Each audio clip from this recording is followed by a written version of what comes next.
What is up, you savages? This is the Protect Your Neck podcast, and I'm your host, Dan Tom.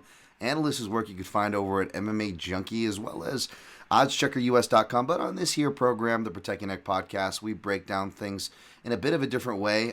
Still, high level MMA, as they say, but it's a top 5 show, which is why I need a co host, as you can see if you're visually watching us there. Hello, YouTube channel, Daniel Tom MMA, if you want to find me there. But I've got Scott Fantana here, of course. That is Scott_Fantana. If you want to find him on Twitter, you can find his work for the New York Post Sports. That's at NY Post Sports. Or, you can also hear him in the audio form, not just here. We're going to get some good stuff, and I'm going to tell you why I got Scott here. But check out Couchside Judges, and that's at Couchside Judges. If we're sticking to the Twitter spheres, this show's pretty Twitter-centric. That's where I'm at, so that's also where the plugs that I'm going to shoot my guest co-host here. Before we introduce the topic, Scott, let the people know you're alive. What's up, man? How you doing, Dan? Thank you so much for having me on the show. I'm a big fan. I've appreciated the chance to get to interact with you over the last year or two. That I've kind of gotten more active in social media. I've had Twitter a long time, and I kind of ignored it to my own peril. But here I am now, and I'm glad I've gotten to know you and interacted. So it's great to be here. Well, Matt, you're a low-key sharp guy, and I say low-key because you kind of just said so yourself. And that's a smart thing, by the way. I think less online interaction, the better. Maybe not for growing brands and all that fun stuff, or numbers or all that fun stuff. But you know what? When it comes to the job, that's what impresses me most. And you've got a database and a knowledge that very much is valuable, and you represent the media side of things very well there. You impressed me when I did shows with you in the past that you referenced. I believe it was the South China Morning Post. Shouts to our mutual guy there, JHK. Yeah, that's right. And I was like, man, this guy's sharp. I got to do a podcast with him sometime. We've talked behind the scenes. So I was like, dude, let's get you in this year. I'm kicking up the top 5s. They're back, folks. It's January 2022, I should say. First show of the year here. So, man, thanks for joining me, Scott. Absolutely. Glad to be here. Let's get into it. I'm excited for this. I don't know if you want to dive right in, or if you got anything else you want to kind of introduce first. But I'm thrilled. I can't wait to talk about this. Let's dive right in. If you're reading the title of the episode on your whether the audio player on Apple Podcasts, thanks for the 5-star ratings and reviews, or on YouTube, thanks for the likes, subscribes, all that good stuff. Positive comments and interactions always welcome too, of course. But yes, as you can read, top 5 bad scorecards in MMA.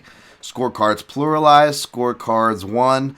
Pluralized perhaps in different reasons. We'll see where the selections take us. Right now we're currently looking at a -1,000 that a Texas scorecard will probably be announced. Probably maybe a -500 that a fight. There's many you could go from UFC 247 maybe here. We're going to go back. We're going to pull some classics as well. And so we're going to get kind of run the gamut here. And what I love, and I was telling Scott about these top 5 shows, is that often the top 5 doesn't really matter. It's not, first of all, especially the way I do it, I take a lot of pride in these shows, but in no way do I, or have I ever, or will I ever consider my list. Maybe Scott, he might consider his the definite. No, I'm just kidding. We don't consider our list the definite list, obviously, here. These are just our lists. We could do totally fun stuff, just like I encourage you guys to do totally fun stuff, and hit us up at the PYN Podcast on all social platforms. Like, subscribe, we won't pollute your feed, or me personally at Dan Tom MMA on Twitter, the best chance you're going to get at me. And we'll get to those lists here in a second. And so there is no wrong answers. But the good thing about these exercises is it allows us as the hosts, media members, even if it's a fighter, whoever I have as a guest in the show, it allows us to kind of go back and access fights from our past fandom, from our past memory. And, in this sport that's just nonstop schedules, feeding the beast that is ESPN, it's hard to go back and look at these. And I think a lot of our opinions and that point is both audited and brought to bear with a show like this. Because, Scott, tell me here, when I went back to watch a lot of these, some of these I had really strong opinions on. And that opinion changed on a lot of these. Maybe not significantly, but it definitely changed. Do you know what I'm saying here? I absolutely do. you referenced that, we have the Couchside Judges podcast with my co-host Dan Urban. We started the show just about 2 years ago, and when we got into it, we thought we understood judging. We thought we knew judging. We thought we knew what was good judging and bad judging. And we came to learn over the next 6 months, from having conversations with actual officials, from educating ourselves, we were dead wrong. We knew a lot of things that were totally wrong. We learned a lot very quickly, I think, just from reading the criteria, understanding the criteria, and speaking to officials about the criteria who helped put in perspective what it means. We certainly have watched fights from that period of the early part of the show, and then we watched them later and we're like, all right, much more different understanding of it. And I think it's for the better. It is. And I think it's something important that,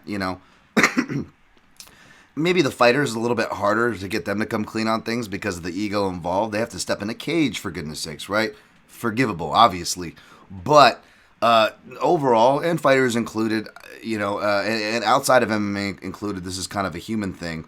It really, it wouldn't hurt to have a little bit more of all of us, by the way, myself included, of us kind of coming clean and being able to change our opinions. I think we get hung up with this idea. Humility, right? Yeah, I think we just hung up with the idea, and loyalty is a great trait, don't get me wrong, right? Sticking to your guns when things get tough. These are, I dare say, positive traits, but within certain contexts, and nothing, at least in my opinion, is absolute and should be. So I think this is a good reminder of like, oh yeah, we are not all knowing just because we've been watching the sport for X amount of years, right? Oh, absolutely. I make a point of saying this on the show very often. We talk about any round from any UFC event that the judges disagree upon. We break down on the show every Monday. And I make a point to stress that I'm an amateur. I've never actually been trained. I've had a lot more conversations than most people have. Right. But I've still never sat cage side to judge a fight. I've been 15 feet away from the action. I've sat in media row.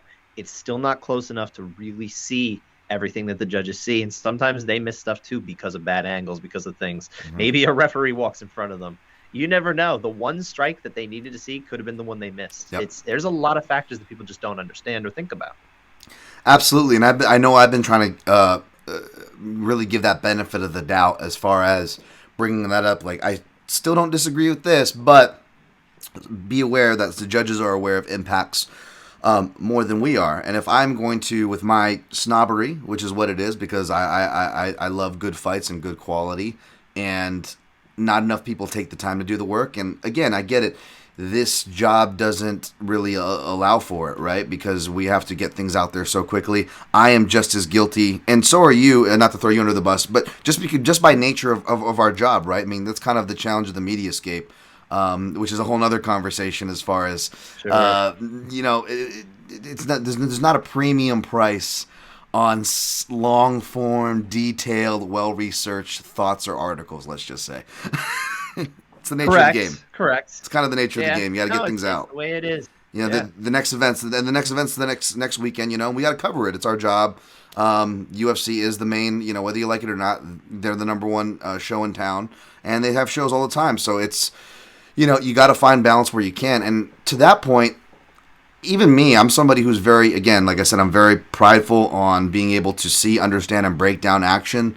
So a lot of and I wrote down a list of the common threads throughout all these different judges, different fights, different eras, different scenarios, the common threads.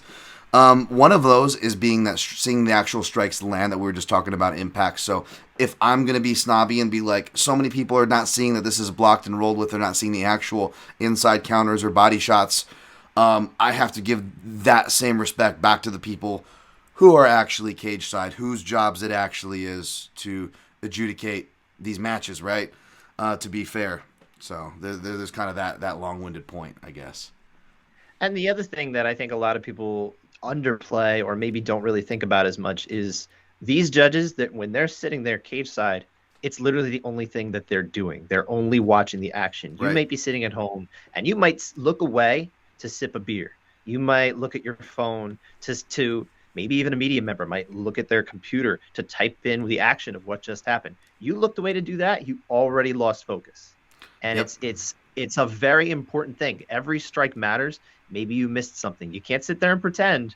You can't just go off of what the the announcers say, Joe Rogan sometimes has some narratives. Sometimes he says some weird things. Daniel Cormier, Dominic Cruz, they have some Mm, very interesting interpretations of what judging is and isn't. right. They're people that I would never trust in terms of what the judging is going on in there. So you got to kind of remember that you got to watch it through a certain lens. And if you're ever the type who sits at home and you're like me and you really kind of are like a judging nerd, a scoring nerd, you ever want to go back and try to judge a fight, I recommend that you watch it, especially, well, specifically if you do not speak or understand Espanol, listen to the Spanish language broadcast because you get the audio in the arena, in the cage, but you don't hear our commentary. Mm.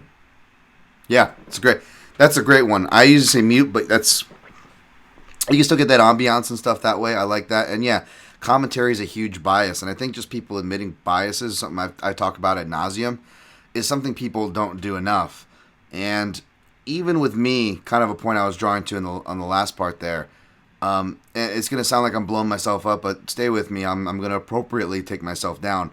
Even me, I pride myself in the fact that whether it's betting, training, or anything, I call biases to the point where sometimes I feel like I can't even give analysis of a fight if it's a certain fighter from a certain gym, because even if I have great points and those points play out, and I pick the big underdog, and I can't. It's my personality not to bump my chest, but I couldn't bump my chest anyways if I wanted to, because I feel so strongly and tied to these biases.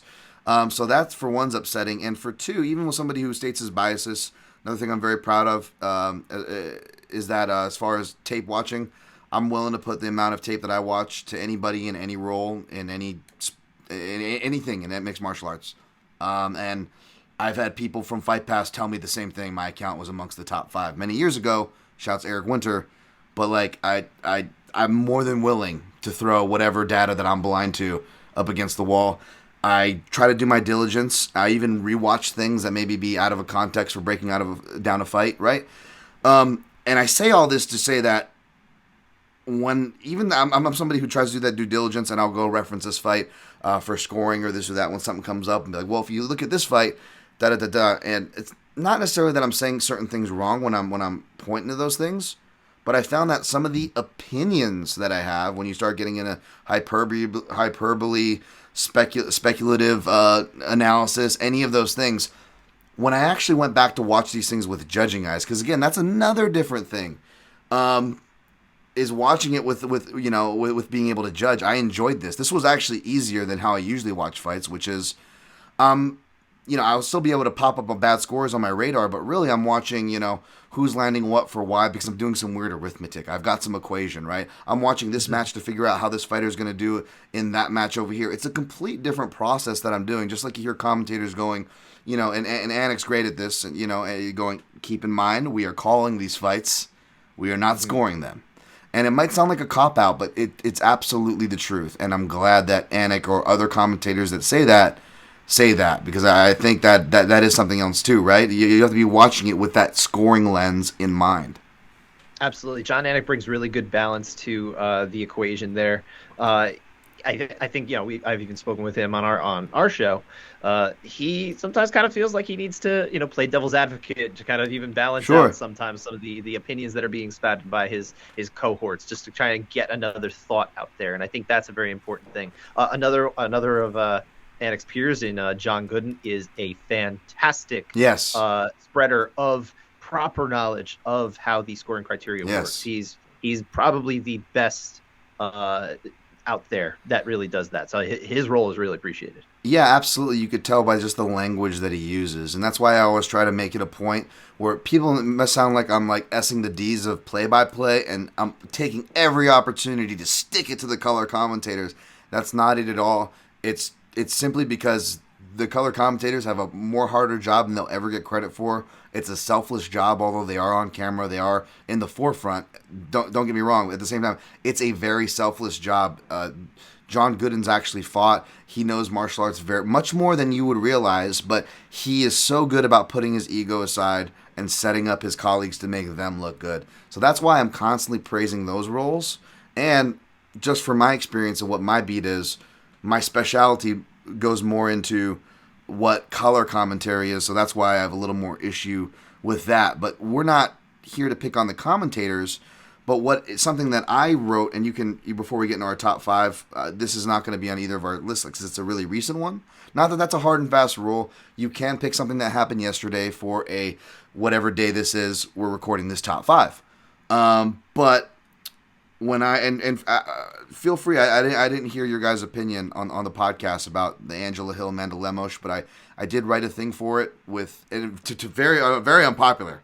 I was the guy with the unpopular opinion. And feel free to disagree. It's totally cool. With scoring it fairly clearly, in my opinion, for Amanda Lemos. And we don't have to get into the back and forth, but one of my main points, which I do feel we can all and should agree on, not to S on the commentators, but just to really break down what the heck is going on and why we keep going in these circles, is that the telephone game is real. And us as media are just as culpable, folks. Don't get me wrong. I'm not trying to say that we have no, me tweeting, Scott putting out a score, either of us podcasting, we're contributing to it, good or bad. So I'm not trying to exempt us from it. But I would say, you tell me if you agree here, Scott, I would say that the telephone game is ultimately started by the commentators. And a lot of the times, because whether or not they trick the media, not that they're trying to trick anybody, by the way, they're just trying to do a good job. They're good people. They're not evil, okay? But whether or not they trick the media, they are absolutely speaking to and getting to, and to use the word trick as though it's unfair and just for lack of a better words, they get to that audience, right? And that is just a lot of my trouble with whatever bad narrative, whether it be scoring or other bad narrative at play. And I think that's why it may seem like the public may pick on the commentators for this problem. What do you think? The thing with the commentators, and I don't think I would even be critical here of this, but I think a commentator's job isn't necessarily to tell you who's winning or who's losing most of the time. Sure. What they're doing is they're just trying to interpret what's happening in the cage and what it could lead to, that kind of thing. They're saying someone's landing leg kicks, or landing body shots. What their meaning is it could pay dividends later, that kind of thing. It can also, end a fight. We've seen that before too. Right. But just because they're highlighting that leg kick doesn't mean that was the thing that absolutely won that exchange. It just means, hey, there's something happening. That's what they're talking about. Sometimes you can't talk about every single strike that's going on. You have a few fights where there are very few strikes that land, and right. Maybe, you might be able to highlight every single one of them, but that's just not the way they can do their job. They're really just trying to interpret and help you understand what you're watching. So it's a little different. True. Yeah, absolutely. But that's why I guess I have more trouble with definitive things. Like reacting to someone going, oh, is one thing, right? And even though most of the time it's when it doesn't, like, or whatever. But, and I'm not even like talking about the one that people will always drill, which is submissions and Rogan. It's close and when it's not locked in. And I'm not even going to go for that low-hanging fruit or whatever. I feel like that's been around forever too, to be honest. Maybe I'm just numb to it. But mine are more like when they're saying definitive things like, well, that secured him the round. It's like, wait a minute, guys. You guys are the commentators. You have a built-in excuse to not be held and crucified for scores. Don't go doing what, in my opinion, is worse than even giving a score who you thought won the round, but by definitively saying so from your position, sure. And then definitively saying so with false knowledge off of a takedown, a non-impactful takedown, mind you, or something like that. And so that's where the layers of misinformation start to really kind of fuel I don't want to say a bad or ignorant fan base, but it starts to feel that way because I feel like it's not just waves, but like I even get people who I know are longtime fans or normal interactors and longtime watchers of the sport, smart people. I even see them, if not arguing with me, something I put out, something someone else puts out, or something like that, that I actually might agree with. But again, so few people, which you can go read the scoring criteria. I know, again, plenty of people, Sean Sheehan, Ed Gallo, have like YouTube videos. You guys have a podcast dedicated to this stuff weekly, for goodness sakes. You can go look at these things. But I use the word impact because even people like myself, like I've read the criteria multiple times, and just reading it back in preparation for this podcast, there's a big setup to this. We are going to get to our top five, folks, but I believe this conversation is due and the rest will happen naturally. Basically, is that wow? As I derailed myself off the train tracks there. What was I saying, Scott? Oh, I think you were leading to, talking about the criteria. Oh yeah, criteria. We use the word damaging strikes, and to be honest, even and that's amongst people who are like educated or referencing that if at the worst they actually read the criteria, whereas most people freaking don't, right? Yep. But even that, like we kind of like end up playing the telephone game again, right? We're not even us staunchly against the telephone game from the commentators in the mainstream narrative. We're using this term of damage, striking, strike, and effective striking and grappling are actually tied together and written in the same column as one. And instead of damage, which isn't incorrect, by the way, but I'm just saying to the point of us thinking we have something and we don't, even us who read the criteria use the word damage. I don't even know if damage even shows up there. It's impact that's the word they use, really, that's actually pasted throughout the thing. So, again, these It's little technically nuances. just a substitute. It's Sure. treated the same way, Yes, is my sure. understanding. So Of course, we're but talking semantics at that point.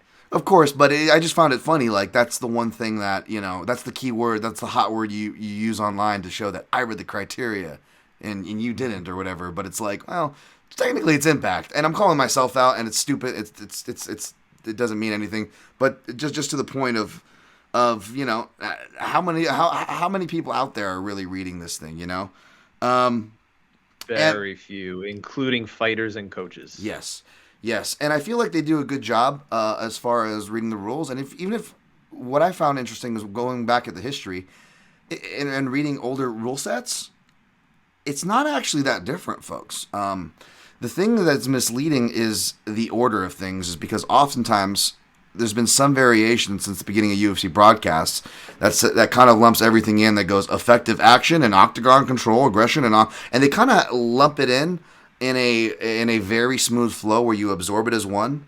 The visual graphic kind of hits you as one, and they don't exactly delineate it the way the actual criteria listed in order does.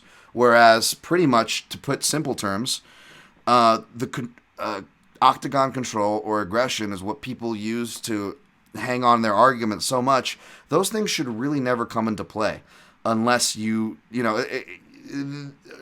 almost as little as a 10-10, which 10-10, by the way, should only come in for like a Varner Cerrone situation when a round is incomplete. You should be able to always decide a winner. Or there are very few exceptions to that, I would interject, is at the amateur level. Very, very rarely you might get a couple fighters who really don't do anything because maybe they're gun shy or something like that. Yeah. You're not going to see a 10-10 anymore, I think, at the top level, especially stateside. Yeah, and I think that's why commissions kind of like would take it extra to go and discourage them.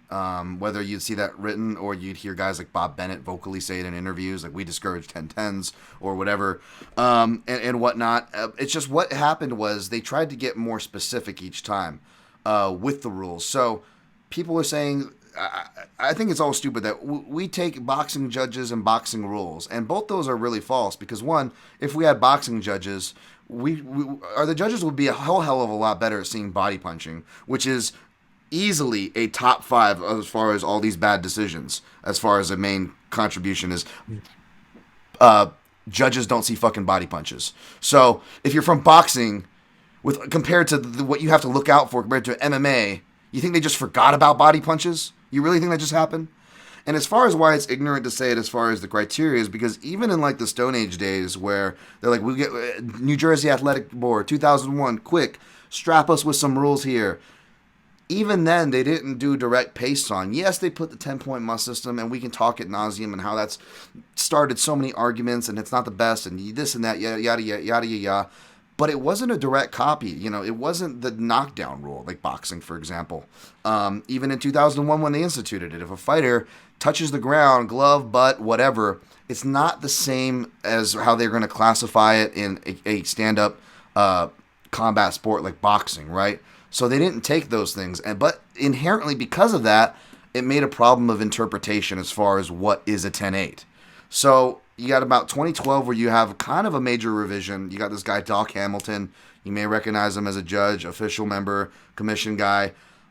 He brought to bear a half-point system, which I don't hear much of the half-point talk anymore, Scott, which is fine. I wasn't a big proponent, But that I feel like that was always the talk. This guy Doc Hamilton officially tries to bring it in 2012. The short of it is the commission essentially rules that instead of doing this half point, how about we just revise the language, right? And even that revised language isn't bad if you know how to judge a fight. The problem is, right, we don't have a lot of people that maybe can judge a fight, and then the language can perhaps open itself up to other interpretations. So even before we get the official in 2017 change, like in 2013 and 2014, you'll hear these terms now that are common called the 3Ds: dominance, duration, and what was the other one? Damage? Damage. Okay, yeah, damage. There we go. Damage, dominance, and duration. There's the damage. There's the damage. That's what the damage Those goes 3Ds. Yeah. And they were actually unwritten. It wasn't even like the commission saying these things, but like with MMA and everything so grassroots, these things do permeate. That's why I always speak of trends, because trends, it's not just me being speculative, putting a tinfoil hat. Like, no, trends are real, they're measurable, and they can even make a difference to the point of, by the time 2016 came around, the commission actually started adopting, they already started adopting the 3Ds to the point where you actually saw most of the Nevada and traveling judges giving out liberal 10-8s before the quote-unquote liberal 10-8 change / trend started in 2017. If you actually just track Nevada judges or Nevada judges that did the traveling, those are the ones that gave liberal 10-8s. This is something to pay attention for you gamblers watching the show in case you've gotten bored by now. There's actually something here you guys can quantify for those of you who like to hunt draws, or the point is with refs or judges, whether it's taking points, refs in the octagon, or judges exercising the 10-8s. The common thread to believe is these are the judges that are the most educated. The judges that get the most reps are the ones that exercise these the most. Which is why when you see the fight that should have been stopped, it's usually some fucking regional or some guy from across the pond who doesn't Vyacheslav, actually, that guy that in the Easy DeSantos fight. You're talking about the referee. Yeah. I'm talking about referees as well. Vyacheslav Kiselev. Yeah. He done ACB, but he's not as inexperienced as people would like to believe. But I'm just saying, to the point. That's why when you see rogue scorecards or rogue stoppages, to the other point of people exercising rules, non-stoppages, as it were. Yeah, non-stoppages. To the other point, it basically breaks down of inexperienced guys or not as experienced guys are going to be bad at making the calls. They're either going to not make the calls and not enforce the rules, or you're going to have more experienced refs or officials enforcing the 10-8s, enforcing the point deductions, like they should be, by the way. Like they should be. But I'm sorry, this is a very, very ranty episode here. We're going to get to the top 5 shortly. But basically, it's that... Oh, the 10-8s, yeah, that's right, the 10-8 trend, right? So you see that happen. So by the time 2017 starts, they actually went from 3Ds to a slight adjustment of saying, well, we don't want to open that up too. You don't need the 3Ds. You can actually just have 2 for a 10-8 to be on the table. Of course, that has to take in the context of what else happened in the round. But the point was they have evolved the language each time. And it hasn't been that much. It's only been, twice in 18 years officially they've made changes, right?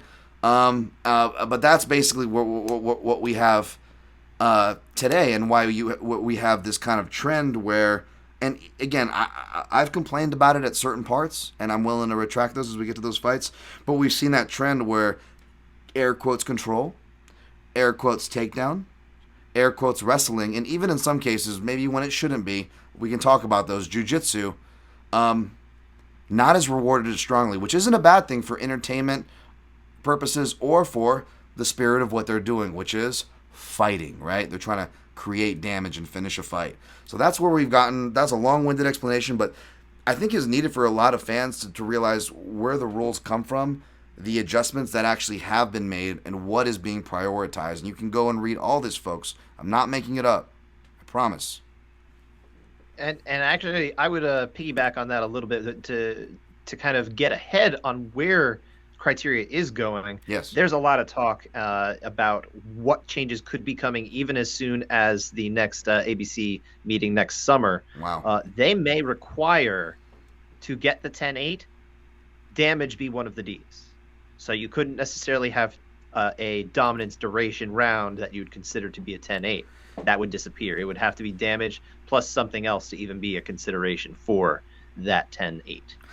Absolutely, and I would argue that when going, I have a note here. It says damage, the emphasis on damage, or the lack of, I should say, is apparent in a lot of the older fights that have controversial decisions. Would you agree with that general Yeah. statement?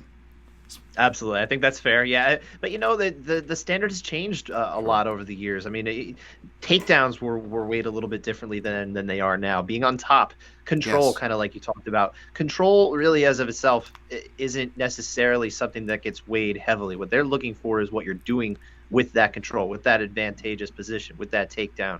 If you're not making an effort to finish the fight, it doesn't weigh nearly as much, and you could easily, have the table turned on you pretty quickly if you get up and you get hit. Absolutely, absolutely. And just the last thing before we dive in our top five here, I guess, as far as the rules go, just one thing I want your opinion on, and we're going to be able to talk about this as a lot of these fights will bring up the example. I will say though, I feel like people that do read the criteria, and I get it because not enough people read it, and you want to say just shut up with your opinion, read the criteria, and move the F on. And I agree with that, absolutely. But I do feel like, and this is bad because it just opens the door up for more confusion. So this is bad on me.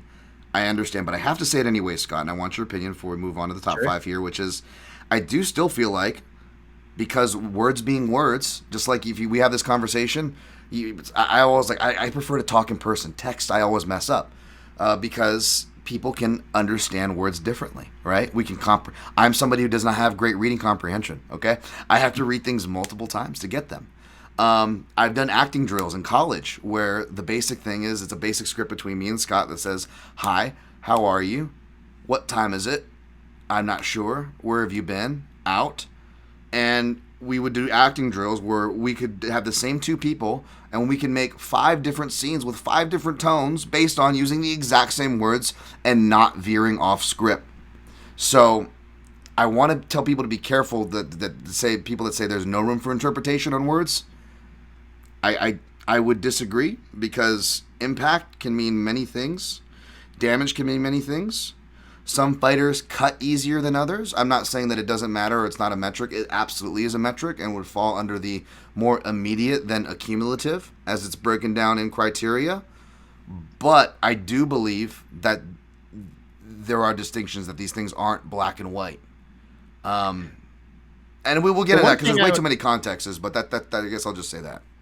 the one thing I'd interject too is, and this actually leaves at least a little bit less interpretation for it, is that entry really early on in the effective striking and grappling entry that says you want to weigh the immediate more heavily than the cumulative impact. So, if you're talking about impact, you're saying, okay, what is happening right now as opposed to what's going to add up later. If I land something that rocks you, that should weigh more in theory than maybe some really nice body punches that, yeah, they were pretty good, but not quite as close to ending the fight, but could set up something later. Very true. But then we could have a situation where you've got a Michael Chandler who cuts just by looking at him.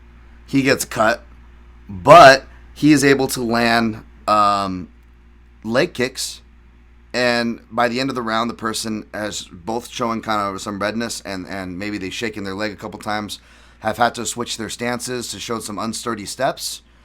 It's like, does that get as cumulative? Because, like, you're clearly affecting the fighter. There's a bunch of shots assuming landed in the round. Maybe it looked like it landed the head, but both fighters were clocked back in. No one was dropped. They kept throwing. But those leg kicks, it was accumulative over the round until we started seeing that damage at the end of the round. But you could argue that damage is the most damaging thing of the round because it's the most visual thing of the round. Maybe I didn't get a good view on that punch. I don't know how much it hurt him because the punch didn't drop the person. The exchange was messy. I couldn't see. Maybe it wasn't even a punch. Maybe it was a clash of heads. So that's where I get, but according to the rules, the immediate impact, the blood, should be weighed more than the cumulative. So now do you see where it gets heavy? I'm obviously being devil's advocate here, but Sure, it's more to do though with what's going to end the fight, not so much what's giving superfluous damage. If that cut, let's say that cut maybe is over the eye or right above the eyelid. I mean, that's pretty close to ending the fight now. We're actually getting pretty close there. But let's say this cut, just for argument's sake, it's on your cheek or something like that. that's superfluous damage. It's not really doing anything to diminish your opponent, which is language on the criteria. They're looking for things that are diminishing the opponent. I would say it's probably much easier to support those heavy leg kicks as something that is diminishing your opponent more than just a cut. You know what I mean? So, but really, when it comes down to it, when it comes down to criteria, and when it comes down to the way judges evaluate and apply the criteria, if you can support your argument with the criteria, your score isn't necessarily wrong, which is why a lot of people sit there and they have an opinion on a round, and it's like, well, that's your interpretation of it. But there is another supportable argument from this criteria because it is left open. So yeah, totally. To go back to the fight that you mentioned earlier, Angela Hill and Amanda Lemos, you can support arguments for 29-28 Hill and 30-27 Lemos. I have no problem with either one. Yeah, you absolutely could make that argument, and I guess that's where the problem is when I mentioned earlier as far as making interpretation too much of a thing. But I do got to acknowledge that interpretation's existence, and if anything, this little conversation we just had kind of proved that, right? Yeah, I think so. So okay, so let's get into that. Now we've laid a lot of groundwork. We're just over a half hour in. I'm gonna timestamp this time right now, and we're gonna go into our top 5 bad scorecards. Now that we laid some criteria, we can actually have context and not play devil's advocate so much. I like to let the guest start first. You're a savvy and smart dude, Scott. I think you got the flow of the show. We're flowing by now. Hopefully, if you had any UFC jitters, they've been shaken. You think you can start us off with your number 5? Yeah, absolutely. I'll kick it off. And I'm going to go all the way back to April 2010. And this is a fight that I don't think the wrong person won the fight, but there is one scorecard from Frankie Edgar versus BJ Penn, number 1, that stands out as a bad scorecard. And that came from Doug Crosby. The reason being that he gave all 5 rounds to Frankie Edgar. Mm-hmm. Now, I've watched this fight many times. I've watched it many times recently. Frankie Edgar, you can certainly give him 3 rounds. I think it's very easy to give him 3 rounds. Yes. 4, it's probably defensible. I think round 1, you can't give to Frankie Edgar. I think that is a clear BJ Penn round, no matter how you slice it. It's a BJ Penn round. And honestly, I would probably score that fight. I think I would actually score that fight 48-47 BJ Penn, but you can call round 4 a swing round. That could go either way. And I think that's why 48-47 Edgar, 48-47 Penn is a perfectly reasonable score. But that is not what we got in that fight. This is a great one, man. Speaking of biases, even when I added, this is all out, I was still a Penn fanboy, no media, nothing, just a pure fan. Even me at that time, if you asked me, I'd be like, I think BJ probably won, but I didn't get upset at it. I didn't think it was a robbery. I could see the 48-47 Edgar because I was trying to counter my bias. Now, I didn't get time to watch this one ahead of time because I had to parse it out. And in case you didn't know, Scott, and for listeners that don't, I banned BJ Penn from my list because early on in the show I used him a lot. And I'm like, hey, I got to ban him from these lists. I use him too much here. Okay. So that's why he wasn't going to be on this one. So that was just like, if I don't get to one, I'm going to not get to one that's not going to make my list, right? So you can't get to everything. But no, of course. I will add, I have to make sure I get this in because I think you probably remember this, and I'm sure at least some of your listeners remember this, that the Doug Crosby scorecard here spawned the infamous Judging Genius rant that you can still find out there. I don't believe it's at the original source. I think it was on the UG. You can still find it in its entirety. And it is certainly one of the most narcissistic things that you will ever find especially from an official, because at this point they're basically it's more than discouraged from speaking with media.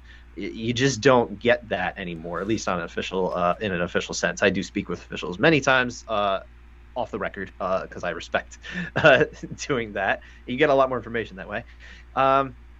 This kind of it did a lot to set back, I think, trust in the officials there, because there was such arrogance, like, I know better than you. It's like, no, not this. Honestly, this isn't the hill to die on, and he picked that one to die on. It was not good.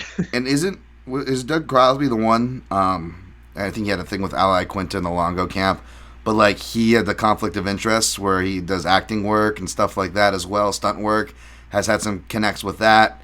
helped out some Longo guys, maybe some East Coast fighters, and there's been cases of both outside fighters accusing him of being biased toward them, as well as his own air quote boys getting mad, accusing of him countering the bias, overcorrecting the steering wheel away, something I often do myself.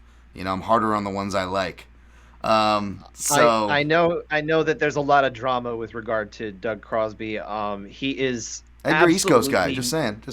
Yeah. I don't think he's from Jersey. I don't claim him. But he is known as, let's be kind and say a character. But yes. I think you could pick that up not from just the Judging Genius rant, but also his 2 appearances on Chael Sonnen's podcast from many years ago. Those I don't know if you've ever listened to those. I missed They those. are gold. Wow. I gotta catch up on those after the Judging Genius thing. I definitely got to hear them. Yeah, definitely. It's amazing. Honestly, it's a train wreck, but it's such an amazing train. It's to the point where Chael acknowledges how much of a train wreck it is mid-show, and he can't let go, and he actually brings him back later for a second time. That's great.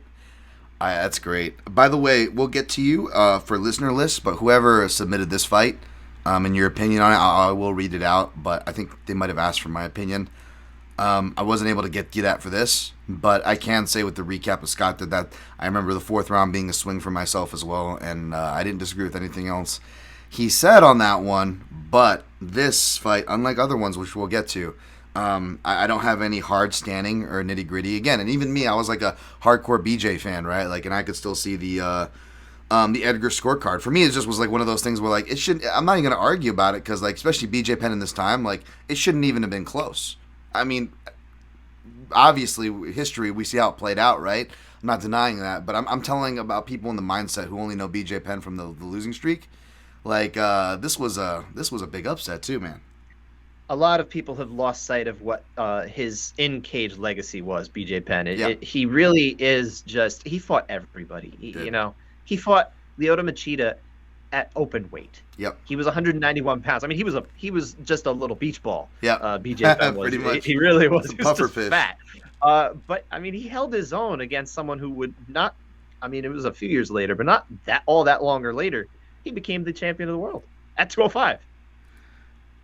At the same time, BJ was the 155-pound champ. I love that too. And like they would show like I remember like they would show them like I saw one of them meeting backstage or whatever and just being friends. And yeah, that was crazy. That was a good time. You can't accuse, for all you can say about BJ Penn, you know, there was no more courageous fighter, you know. And people don't understand. People don't understand context. They would say, how could you compare someone like BJ Penn's legacy to Khabib's? And like Khabib's legacy is a number.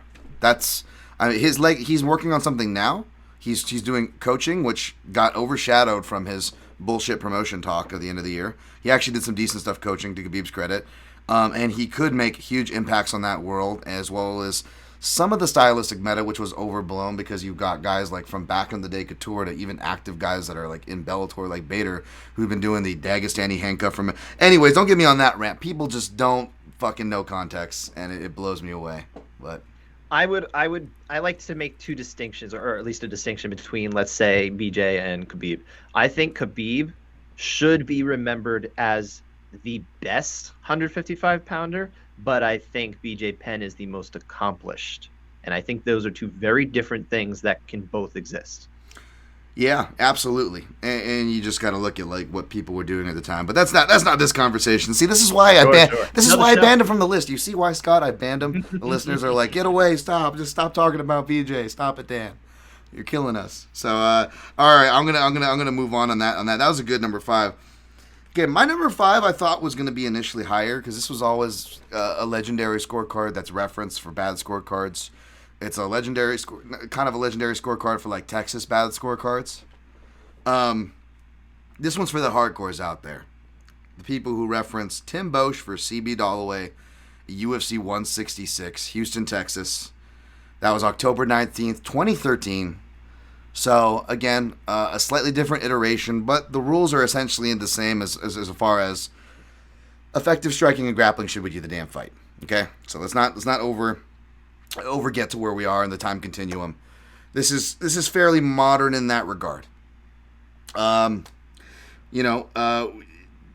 we're still in the era where perhaps wrestling can can do some things.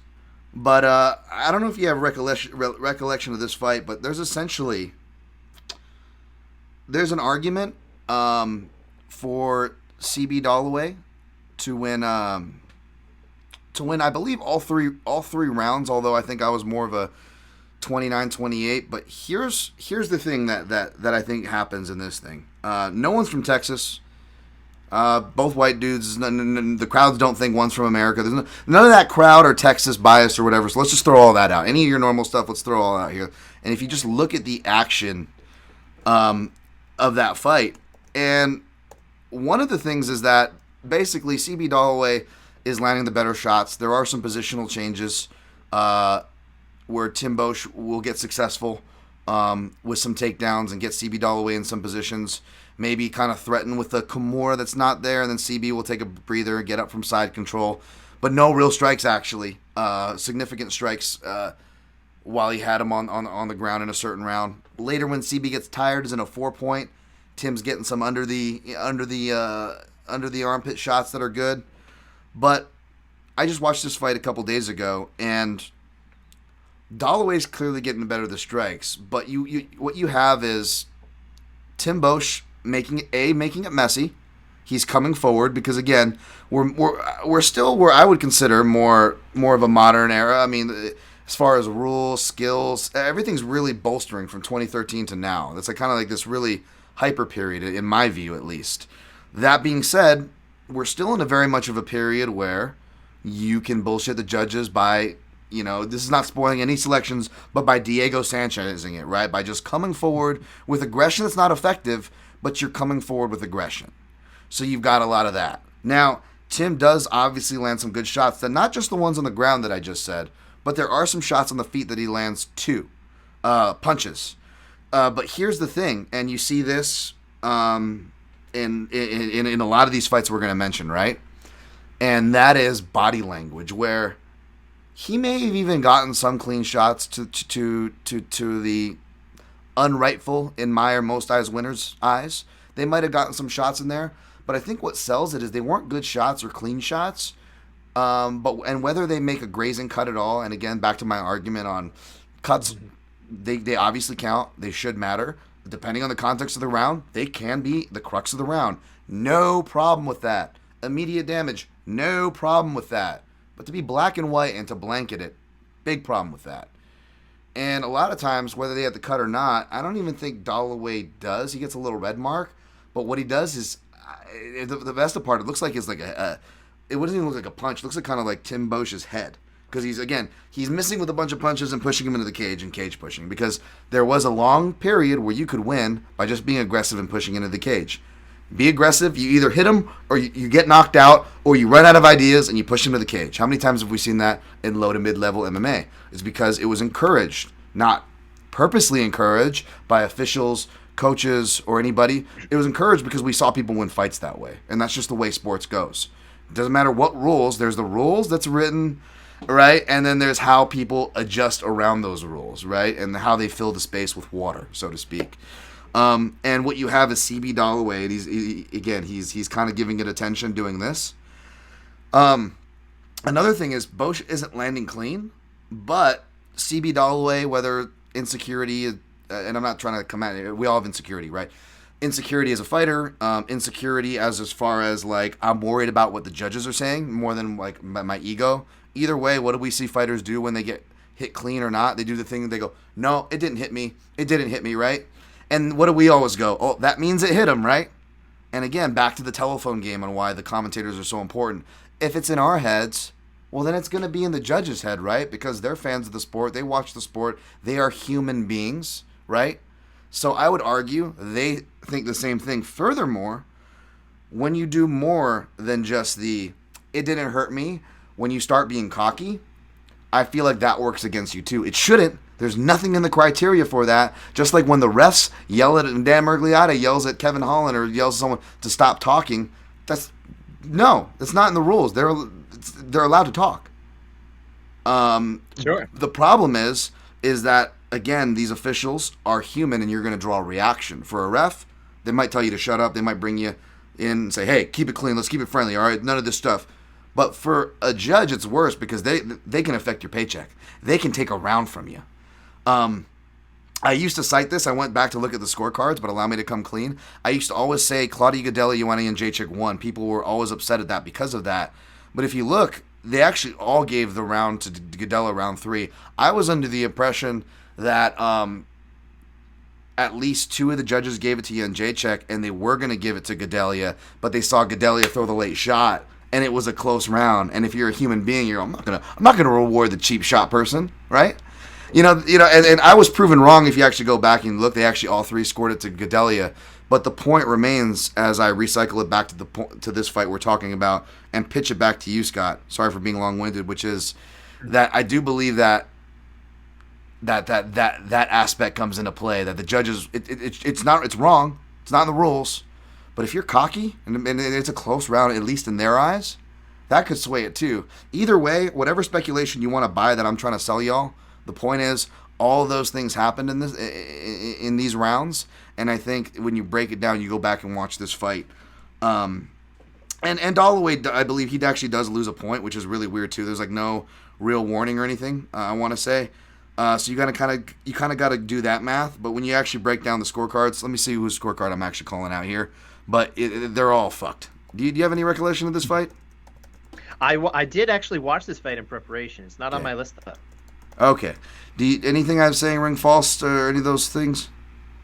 You know, when I watched this fight, and I'm, to be fair, I'm watching it a little bit more through the modern judging lens, and again, takedowns are weighed just a little bit differently now than they used to be, and that kind of thing. I considered round 1 to be kind of a close but clear round for Dalloway. Yeah. Round 2, it's a very weird round that I think has arguments for both men. I ended up seeing it from Bosch, but it's totally viable to go for Dalloway here. And I thought that another, round 3 was another very, very close round, but Dalloway loses that point. So where I arrive in that fight is 29-27 for Bosch. But I think realistically you could call it 29-27 for Dalloway. You can actually make that argument. So it's a fight that I didn't feel as strongly about as you did, actually. Yeah, I thought I was going to feel stronger about this one. It still ends up making my number 5. And to be honest, I bet you a lot of... I did a decent amount of due diligence for this one. It's just funny, for whatever reason, I feel like I picked all the fights that, my opinions ended up being a bit milder on. So my list, for me, is fairly mild. Because very few of these I feel really, really strong on, right? I just felt like this one's a great one because it has all these examples. In fact, it even has a 4th example. So I have blood, body language, off-balance falls, cocky/overly playing to crowd and judges, and wiping/acknowledging blood and damage. Because CB was wiping, he didn't even have blood, and I think just the wiping hurt him. And I will say the reason why I won't throw you over the coals for giving a Boach scorecard, even though Ruben Najera, again, 10. He's and John Shorley as well. John Shorley, well, that guy. Of course, these guys went all Bosch all the way, even with 10-8s, which means they gave Bosch the 3rd plus the point deduction, which less of an issue, I guess, with that. And even with the round 2 is a little bit understandable, because here's the thing: is that I was like, okay, this is a Dalloway round, but at the end of it, I go, wow, is it a Dalloway round after I watched it? Because his body language there's different types of body language. There's wiping, acknowledging, this kind of body language. But there's also being tired. And Dalloway, as we would find out, and it got worse as his career went on, from this point on, he really gasses bad. He starts to gas bad as his fights go on, right? Yeah. And you know what? If you don't mind me interjecting really quick, I just wanted to say something kind of about the body language there, because that body language, I think, is something that judges really do look for. And that is something that they will grade. If you're giving them some reason to think that landed harder, it definitely helps them decide that strike landed that way. They may not. They may. I don't know if maybe they did, maybe they don't now, but I don't know how many judges nowadays will sit there and be like, he's cocky, I ain't gonna go with him. But I do think you're onto something with the body language. Absolutely, yeah. And again, it's just one of those things where I don't think it helps. I feel like if he would have just kept his mouth shut and you let the judge decide for themselves, did that land or not? You know what I'm saying? They're gonna second guess themselves a lot more, rather than every time you get hit, you're going, no, that didn't hit. Then the judges, again, back to the human factor, they're going to be like, oh, well, that hit. Well, that hit. And that's going to accumulate, right? They may not decide a round off that, Scott. They may not think they're even deciding anything off that, Scott, but that's going to accumulate, right? Because that natural thought, like, I know I do it. Every time I see someone nod their head, I'm like, oh, well, that must have hit him then. Who's the heavyweight right now that kind of he basically models his game after the Diaz brothers? Carlos Felipe is that? Carlos Felipe. Right. Yeah, Carlos Felipe. His UFC debut, he does all like every time. I want to say it was Sergey Spivak. Every time he lands, he's like, "Nah, didn't land." Guy, why would you let anyone know that it may have landed? just fight. You know, I think it was a bad move. Right. Well, the point on the round 2, though, is I went back to watch it mid rewatch because a lot of these things I didn't just watch once. I'd actually go back within it multiple times. And basically, Dalloway looks like he starts the round as a completely different person and ends it at a completely different person. But if I judge just the action, I keep someone ahead according to, okay, that didn't land. I kind of have like a race in my head, right? And depending on what's going on. And you can ask me at a certain point during this process for any of these fights, and I could tell you who I had ahead. And essentially, I still had Dalloway ahead the whole time. Now, in judge's defense, there is something written in the criteria, and you can attest to this for the audience as well, Scott, is that it is still forgivable, even though, again, I'm a snob, and I judge who had more skill, who landed more shots, who had more, and my biases may creep in, or I'm going to reward we'll get to a fight where someone throws a leg kick and another person throws the Jackson Wink special. The most shitty, non-skillful, not just kick, but strike you could possibly throw of anything. That's a whole nother rant of mine. But so I do have certain biases on techniques. But with that example, for example, my over-the-top bias aside, I feel like everybody should feel like a hard leg kick or a calf kick should outweigh a stupid oblique kick.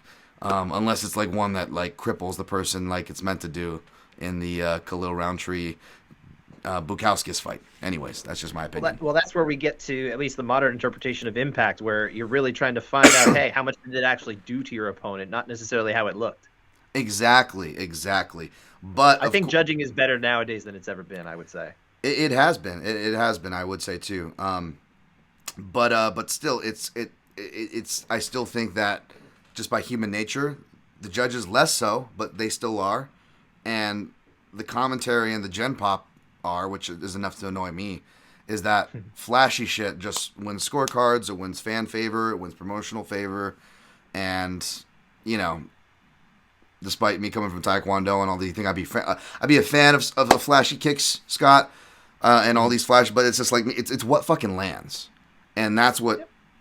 That's what upsets me. You're right. To the judges' credit, they are getting better at that, but that is still a base problem based on human nature, I believe. As far as flashy stuff, our eyes are just going to naturally gravitate toward it.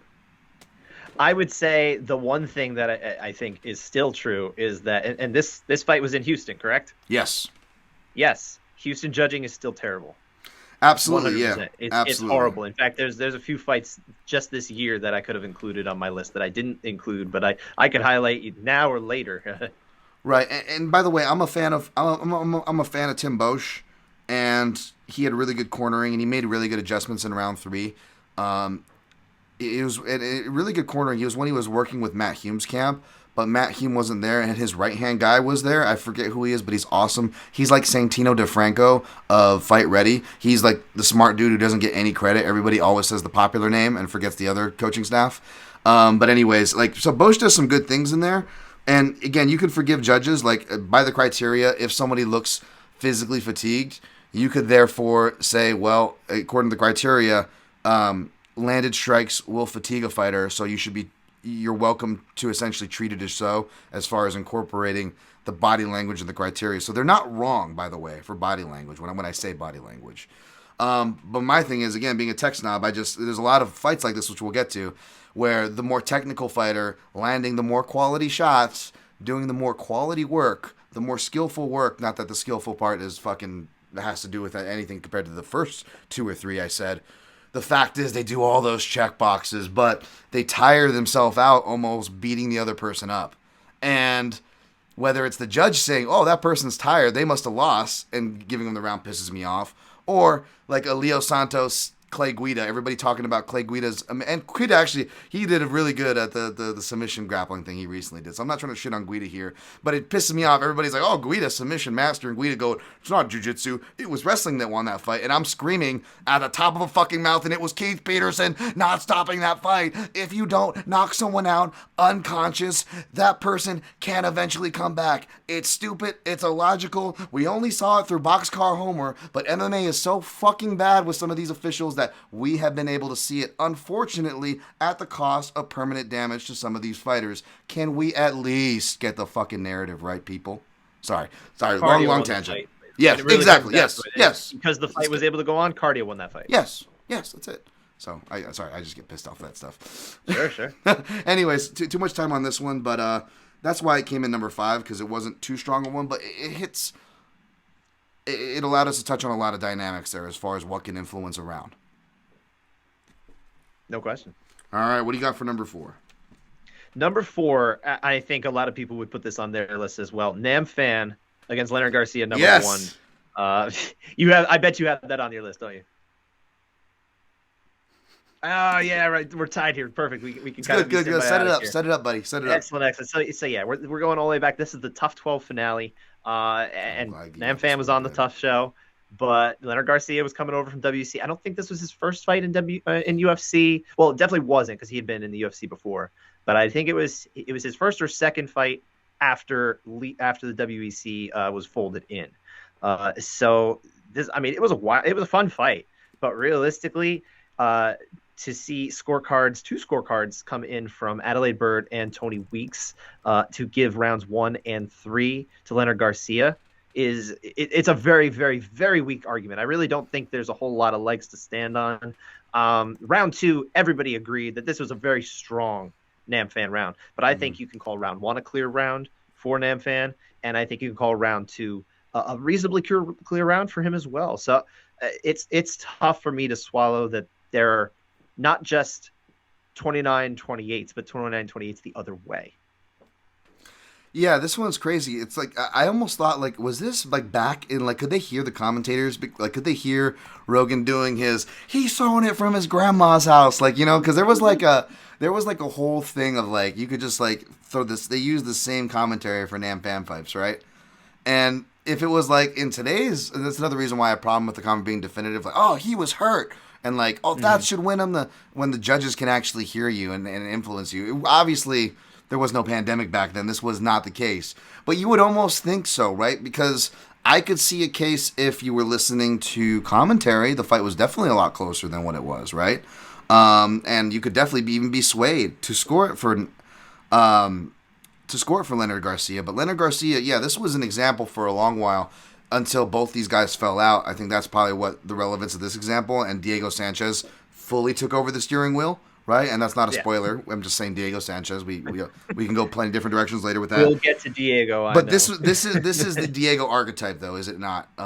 Leonard Garcia, and they came from the same camp at this time too. By the way, they were both Jackson Wink fighters, even at this time, when they were scoring a lot of their controversial decisions. And you look at the way like Greg Jackson, which makes sense. He is not the sport killer like Dana White says, but he is the scorecard killer, man, because they know how to play the fucking game, that gym, man. That's one thing you got to give them credit for. They know how to play the game. Maybe they weren't surprised, although I always like that. That's always a good barometer of a bad decision when you like listen to the audio of the corner that won, and they're like, yeah, we need this, otherwise we're going to lose. You know, like they didn't even think they won. You can't really lob that here. But again, there's a lot of the common threads for why these decisions go bad, and a lot of it strikes my personal pet peeves, again, as a technique snob.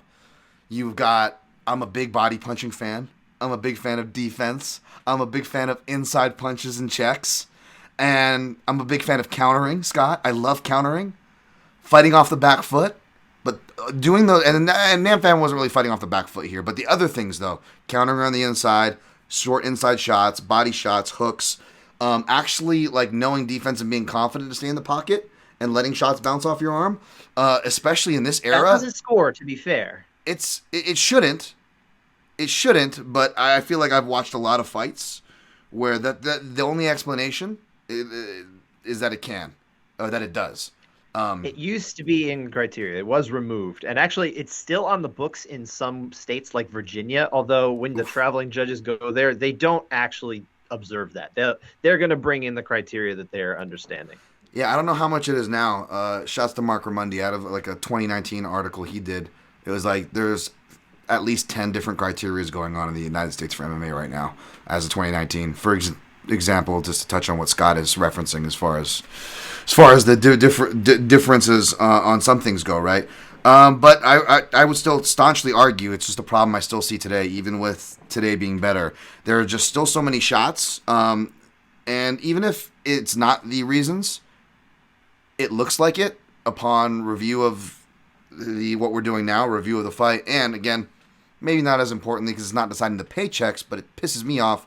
It's enough to fool the mass majority of like media, broadcast, and fans alike, right? And obviously, media and broadcasts are the ones that influence a lot of the fans, right? So that's my problem with it, and I just wish people got better at seeing what shots actually landed. And I get that you can't, and I get that you gotta react and go, oh, and this and that. That's why I don't really get those. But when they go from oh to that hurt him, like Bisping with Yadong and Marlon Vera, like especially when you share training camp with the guy you're calling the fight for, and you're saying it loud enough so all the judges in the building can hear. Not saying Bisping did that on purpose, but again, optics, people, optics. That's why it doesn't hurt to state your biases and do your research. Anyways, but yeah, it's sorry, side tangent on that. You're good.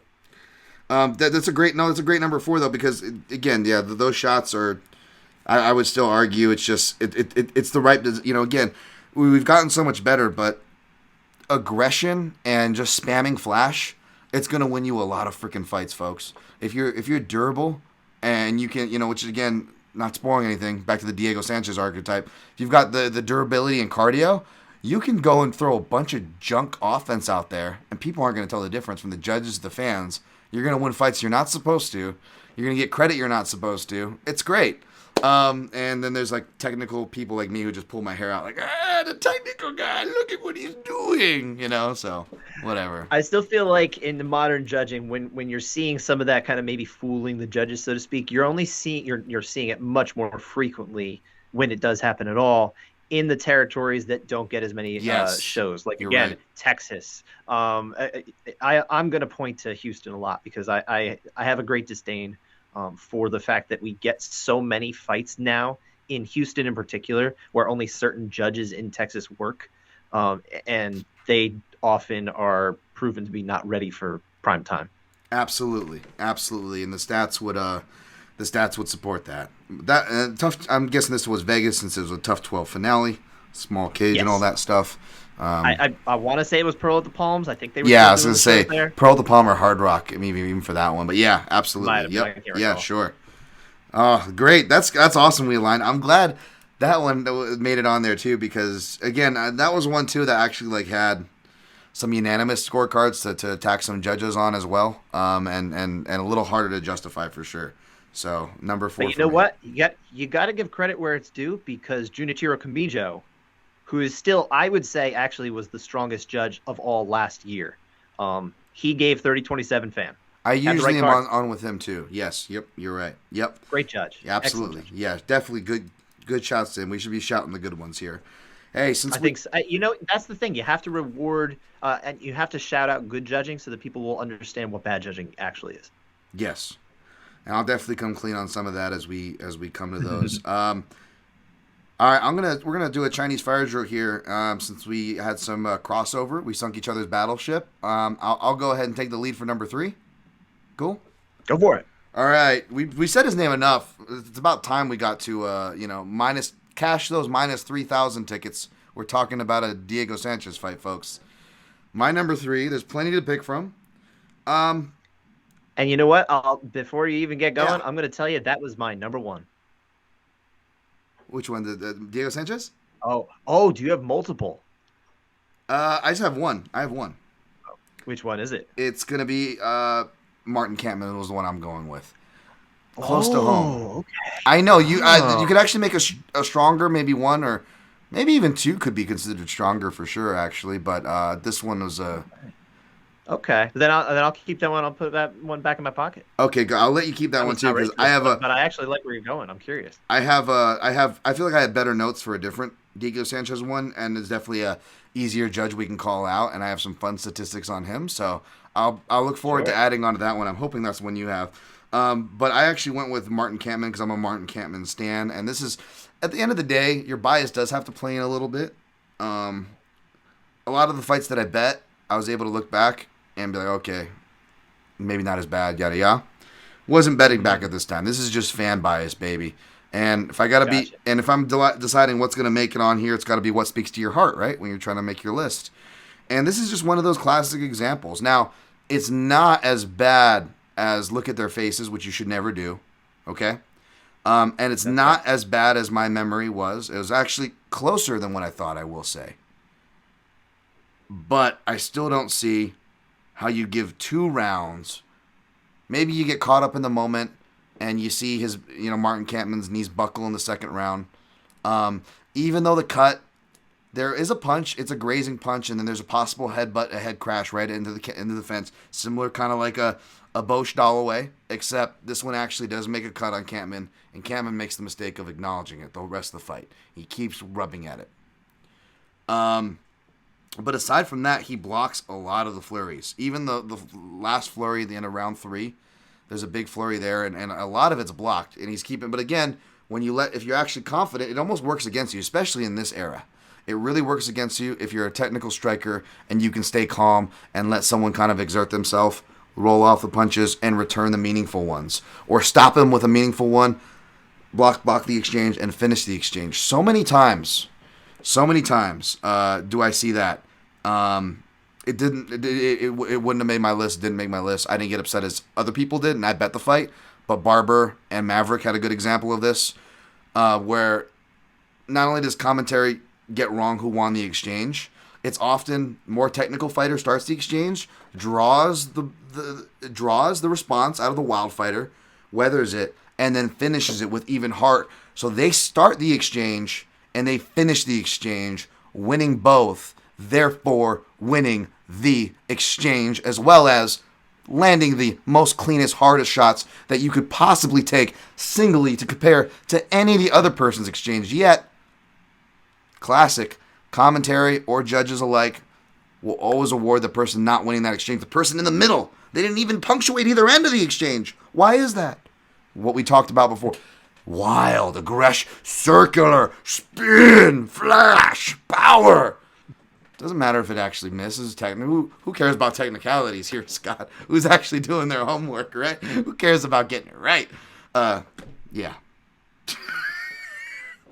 I mean, I'm actually glad you brought this fight up, only because I was very mad about this fight when it happened too. I was certainly an admirer of Martin Kampman. I think you could probably give him a pair of victories throughout his career that went down as losses Yeah, right. that really hurt his progress Yeah, toward at least a title shot. sure. I think it's a shame that he never got to that level because I thought he really was at least a championship contender.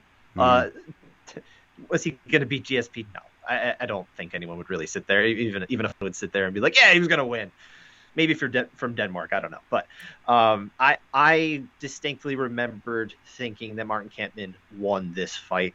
I think the first round is the one that's pretty clear for Yep. Kampman. I think round 2, you're starting to get into at least, all right, maybe there's an argument made for Sanchez. And we don't know actually the scorecards for this fight because I just pulled it up while you were talking about it, and there's no actual individual round scores. We just have 29-28s across the board from judges Sal D'Amato, Chris Lee, and William Mattingly. Yeah, no one gave him the second round, is what I read in an article recap. And then they were kind of split on the third, is what it was. So I hope they were unanimous in the first. God, you hope so. That's But the the one that only really ought to be. And and I have a again, lot of respect for Sal D'Amato, so hopefully it's that one that got it right. and by the way, if by the way, I gave a lot of crap to MMA decisions in my article and my podcast, but that's only because I was being hyperbolic to make a point, which is true. Where I still don't. MMA decisions, fantastic. I'm not shitting on anybody who contributes to them, submits scorecards, uses it. It was very key for this episode, so I really want to shout them. Great resource, and it's a But one-man show. yes, but what I hate, Scott, is people again with the whole bad take stuff going around and the wars that are going on online. To justify to hang their hat on, they will post an MMA decision and say, "Look what the media scored it." Yes, absolutely. And we're media members. We're media members, by the way. I'm not trying to shit on us or our colleagues, right? And neither are you. Oh yeah. No, it's not that, and I will call out scorecards too from media members who I think I'm in good terms with and respect. I think it's worth calling it out because it's got to be right. Sure. But yeah, when people do that, I want to say there was a fight recently. It was the Alonzo Menifield and William Knight fight. Yep. Someone shared that recently. Yes. I got right hit with that too. Fight, of course. And that one bothered me a lot because everybody thought that Menifield won rounds 2 and 3. Yeah. Now, off the top of my head, I'm kind of trying to remember which round was the swing round. It was the round where Menifield was clinching William Knight up against the cage.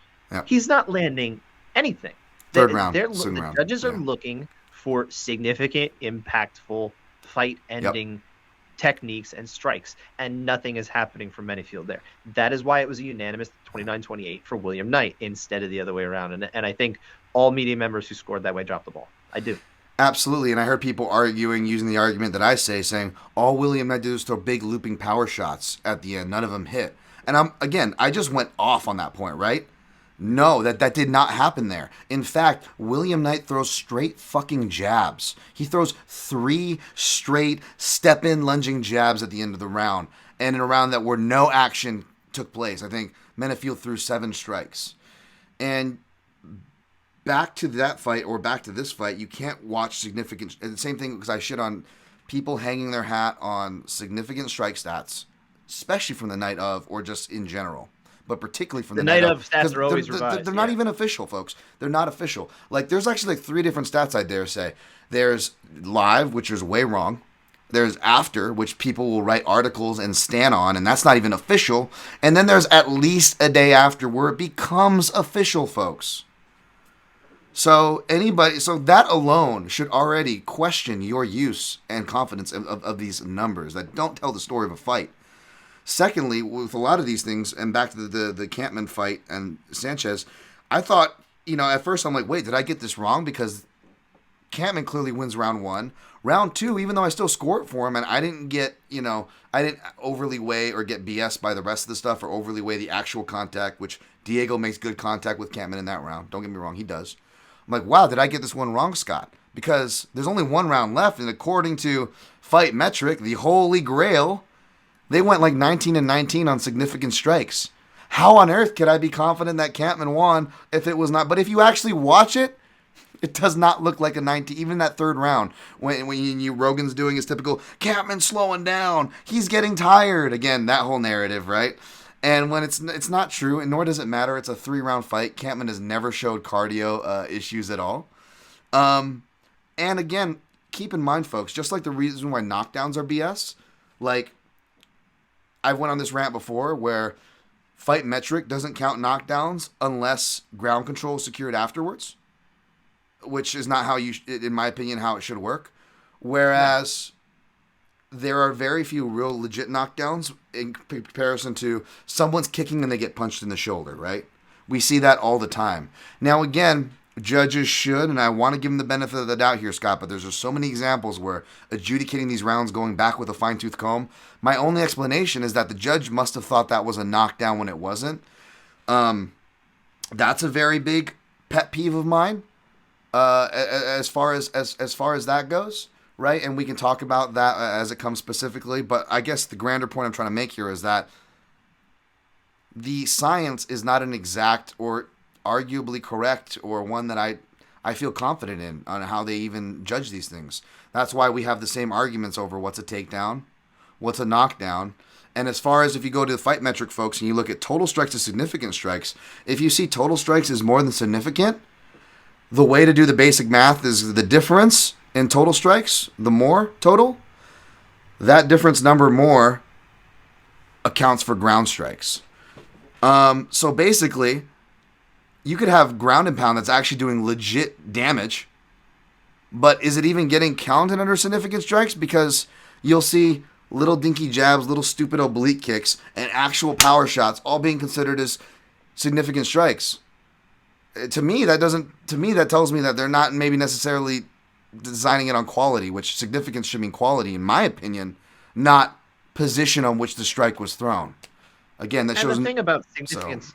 Sorry to cut you off. No, you're good. Please go. Significant strikes too is, I mean, there's not just two different strikes in MMA. There's not significant and I like to call insignificant strikes. Sure. There are so many degrees of significant strikes. I mean, they're not measuring the fight, the ones that rock you. Right. Some of those that aren't knockdowns, you can be badly hurt, and the judge should be scoring that and is scoring that more heavily than another strike. You can't just look at the numbers. The numbers The numbers can lie. Absolutely. What you can do with those numbers, I think, is you can already say, okay, this is what happened, but you can use those numbers to at least help people illustrate what already did happen. You can't define it by the stats, but the stats can help define what you already know. Absolutely, really well put. And to avoid that confusion, you know what else people could do, right, Scott? Instead of using the calories to go to Fight Metric and doing that math, they could read the criteria, because that takes that out of the equation. The cumulative and immediately impactful strikes, and you can use your things called eyes, folks. It's crazy. I don't know. You go to abcboxing.com. You can read it there at the PDF. You can watch any of Sean Sheehan's videos. They're very good. Yep. He's excellent. He explains it very well. If you don't like to read, some people don't. Please read. I work for a newspaper. Yeah. Please do. Yeah, that's another note. Seriously. All right. I ranted enough on my number 3. What's your number 3, sir? My number 3, and I have a feeling it might end up on your list too, is Shogun Rua, Lyoto Machida, number 1. Nice. Great call. It's not on my list, a classic one. I was hoping you would have it on. Go ahead. Yeah, absolutely. So this was to take you back real quick, it was from October 2009. For people who aren't watching the sport, we're going way back, but this was a big title fight. I mean, it was a clash of strikers. It went down as a clash of strikers. It was Muay Thai against karate, and it pretty much played out that way. It was surprising, to say the least, that Machida got the decision in his first title defense, because when you look back at that fight, if you watch that fight, especially by modern standards, if you watch that fight now, I think round 2, even though all 3 judges, Nelson Hamilton, Cecil Peoples, and Marcos Rosales, they all had this as a Machida round, I think this, even though it's not a big round for Shogun Rua, I think it's a very clear round for him, because there are some knees that are landed in the clinch at the end, and this is one of the very few times in this entire 25-minute fight that there's actually an extended sequence that takes place not in the middle of the cage, and that is a situation where even the judging of the day, where maybe they're adding things like ring generalship and that kind of thing to the equation, maybe from some antiquated idea of how you should judge MMA. You cannot look at that round and say, oh, well, Machida was fighting where he wanted to fight. No, Shogun put him there, and he was landing some really solid knees to the legs there, and I think he took that round. But it's not just that round. I think round 4 is the round that you get this round from Doc Hamilton here. It's just a horrendous score. It's a very clear round for Shogun. You really cannot find more than 1 or 2 maybe strikes landed by Machida. And actually, if you go by the statistics from UFC Stats, Machida lands 1 strike, not just significant strike, 1 total strike in the whole round, compared to, I want to say, 10 or 11 or 12. Now, there's times where it certainly looks like Machida is doing something there, and I often question the accuracy of the UFC Stats numbers there. Like, where are they getting that? Because it's hard to say. Yeah. I would trust someone like you, who's actually, I think, much better at spotting kind of the technique for technique. But if you remember that round, it's just so hard to identify anything that Machida did to win that round. So that's an eyesore for me from Doc Hamilton, who I think, at least at the time, was certainly one of the better judges. Yeah. This really was like one of the better crews at the time, but I think everybody came away from this fight with the Cecil Peoples, leg kicks don't win fights. Yes. Well, why not? I mean, when he said that was what I think set judging back a lot too. You had, unfortunately, every time a judge has opened their mouth, in a situation like this to defend a specific card or explain something like that, it's always backfired because it's been explained poorly or in a way that doesn't match with, I think, what other people, even their peers, would say. I think there are some very eloquent judges out there who would be excellent ambassadors, I think, to spreading how judging should be. We've had Ben Cartledge on the show, Nice. an England-based judge, who I think is one of the best Yeah, he's really judges good. in the world. He's really excellent at explaining things, I think, to a general populace. I would love to see more judges be welcome to do that. You guys over at Junkie, you had Sal D'Amato on the last year. That was great to have. Anytime you get those guys on, it's great. But most of them are so discouraged from talking about it because of people like Cecil Peoples. Now, I'm glad you brought that up. Obviously, the Cecil people leg kick thing, but like we were talking about that theory earlier, Scott. Like judges that are more comfortable are going to be, the more experienced judges were the ones using the 10-8s. Referees more experienced are the ones deducting points. Cecil Peoples, disproportionate amount of 10-8s used in comparisons to fights he's judged. So there's that. And one thing about judges who give out a lot of 10-8s doesn't mean necessarily something bad, because I want to say one of the best judges in the world right now is Mike Bell. And he is, statistically speaking, the most likely judge to give a 10-8 that his peers wouldn't. So I don't think that's necessarily wrong. I think it's just something where there's still debate about where kind of 10-8 lines should be drawn. 10-8 is kind of a funny thing, because I don't think people look at that as like a wrong thing to do unless there's a 10-8 that's out there that's just like kind of an eyesore. You don't get as many of those. There's a lot more kind of like, well, is it an 8 or a 9 kind of arguments that some judges might even call an 8.5 to kind of harken back to that half point scoring system. I think there's still a little bit of residue from that conversation where people will say, yeah, there's some space in between that I wish we had that tool. But Mike Bell is the most likely to push it in that direction. But I don't think it's so bad to do that. I would actually prefer there be much more tools at the judge's disposal. Absolutely, yeah. I don't think that's necessarily a bad thing either. I guess I just brought that up, but I'll bring that up again. I got a little 2017 chart that doesn't have Mike Bell on here. Sample size probably wasn't big enough at that point. But from memory, yeah, I do recall seeing a lot of his. And I don't feel like he's turning in too many suspect scorecards to give credit where it's due. But back to this fight, yeah, it was just a classic as far as highlighting, as far as Cecil Peoples, older people. I think people started paying more attention to who was judges and criteria. I think that's the silver lining of these kind of controversial fights, right? Absolutely. And I will say, I think Doc Hamilton's scorecard is pretty terrible. I think Cecil Peoples and Marcos Rosales have like a minorly defensive scorecard to be 48-47 Machida, because I think round 1 is close, but I would go for Hua there. I think you can go the other way. I think round 3 is close, but I go for Machida. So, yeah, you're really just talking about kind of that round 2, which was close, but I think pretty clear still for Hua. This is a fight that didn't have a high degree of strikes landed. So, and actually, statistically speaking, light heavyweight is one of the divisions where the judges are least likely to be on the same page. I think that has to do with kind of the lower output that we sometimes do get. So, if they're not throwing too many times, it's like, what are you really evaluating, Yep, totally. What are we really evaluating? I mean, sometimes I ask myself that all the time. But I'm glad that you put this one on there, because this was a fun one to go back and evaluate. It's a classic for a reason, folks. In this discussion, the Machida Shogun, it was big even at the time, to be honest. I mean, again, that's the silver lining of these things being so big and controversial. So I'm really glad you threw that on there for your number 3. Number 2 time, buddy. Number 2 time. All right.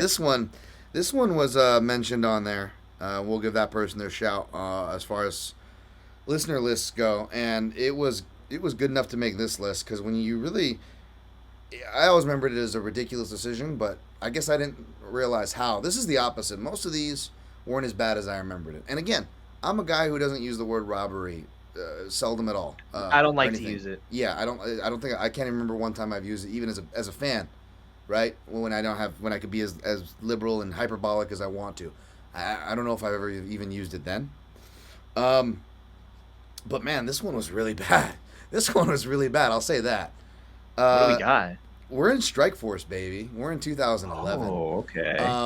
And it's funny because I feel like this was a year. 2011 was a crazy year. As I was talking to someone else on Twitter, the same person actually who shout out to Highlight at Highlight on Twitter, good follow. He brought this up too. 2011 was such a crazy year in MMA. There was just all these crazy fights going on, and all these things. And as we said off the top of the show, 2012 they make the Doc Hamilton, tries to put his half point system, which doesn't go through, but it leads to a change in the rules, right? Commentators, even Mauro Ranallo sounds so sick. He's like referencing just like, we are so sick of this as MMA fans, these judges. like it's bad when Mauro and all those guys are just like losing their shit at it, right? And this was Keith Jardine versus Gegard Mousasi, 2011. And it ends in a draw. Basically, Jardine takes the fight on short notice, so his best round is the first round. He lands some good shots. Because Mousasi, even though he has the jab that we know him for, and he still has his aggressive performances in his later chapter, although not as aggressive, not as effective, not as consistent, so on. This is really like almost like a pace fighting Mousasi. You almost forget the younger Mousasi how fast paced action he was, but this was a high paced fight, which was smart because his fighter took the fight on short notice, Keith Jardine, right? And Jardine lands some good shots in the first round. He even, and I think this might have been what did it. There's like a glancing shot. It didn't even. I think this is. Keep rewinding it, and I couldn't spot it with this one. Like other ones, I could like find a culprit shot to blame. This one looks like a head clash variety, but Mousasi kind of gives attention to it. And even though both of Jardine's eyes are bleeding from the first round on, I feel like it's one of those Diego Sanchez Campman things where. Literally, it's the same proportion as far as what percentage of moments Jardine and Diego Sanchez have. Very small, but somehow enough to win him the round, even though the other person kicked their ass. The difference is there is a point deduction here, which means that if the judges scored this one wrong and gave it to Jardine, it would be a 10-8 Jardine because Mousasi got him with the up kick. And the up kick was super mild, by the way.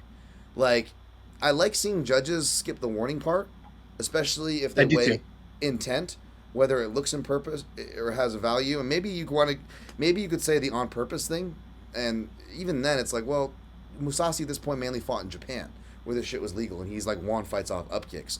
Okay, it's probably going to be a bit second nature to him, but he hits him with the toe and it was a grazing one to where not only does Keith not show he's hurt, because I'm someone who looks for body language, and I think you don't have to be in there to be an analyst or to be a judge with it.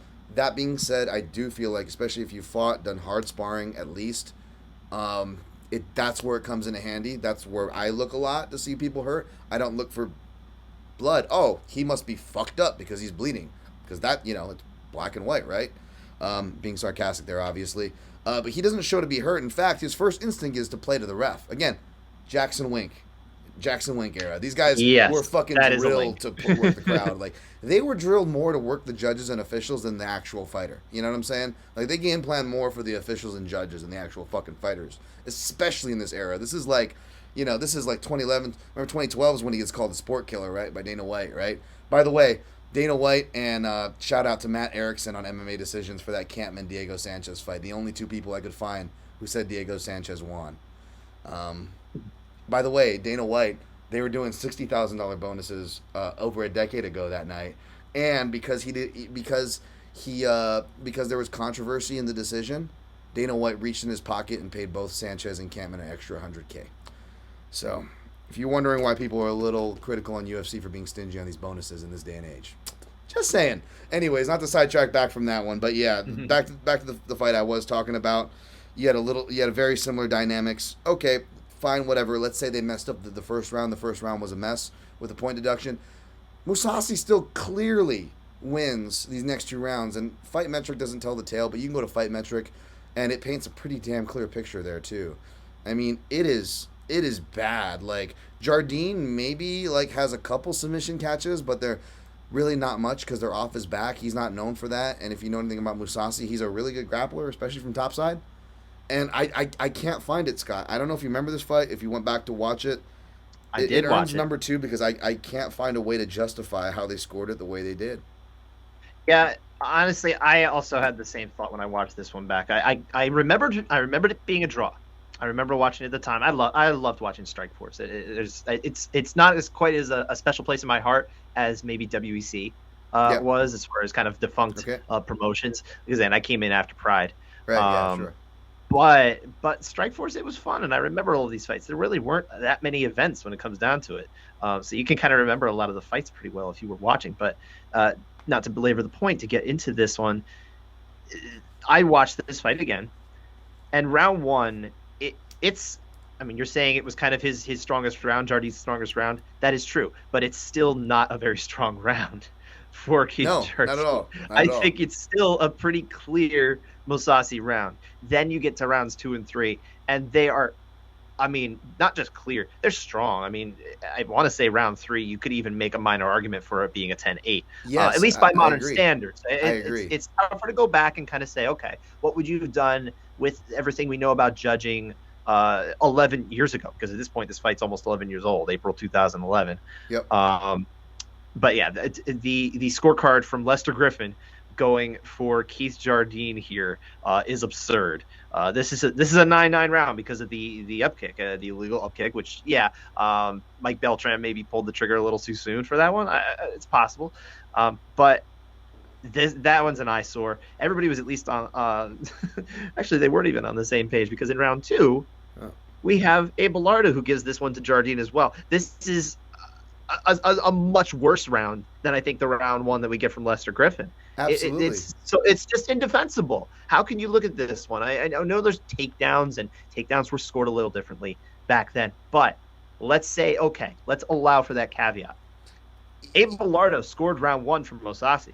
How do you look at round 1 and say that is a better round for Mousasi than round 2? It's beyond the pale for me. I think this was an excellent selection by you, by our whoever submitted that round for your show.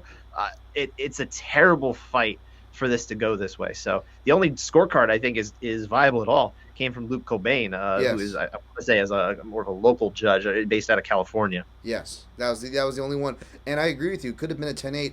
I can't remember. I think there was 2 points where Mousasi almost stopped the fight. One of them being like this clean knee to the head, and it looked like it should have knocked Jardine out and would have had him on his way out.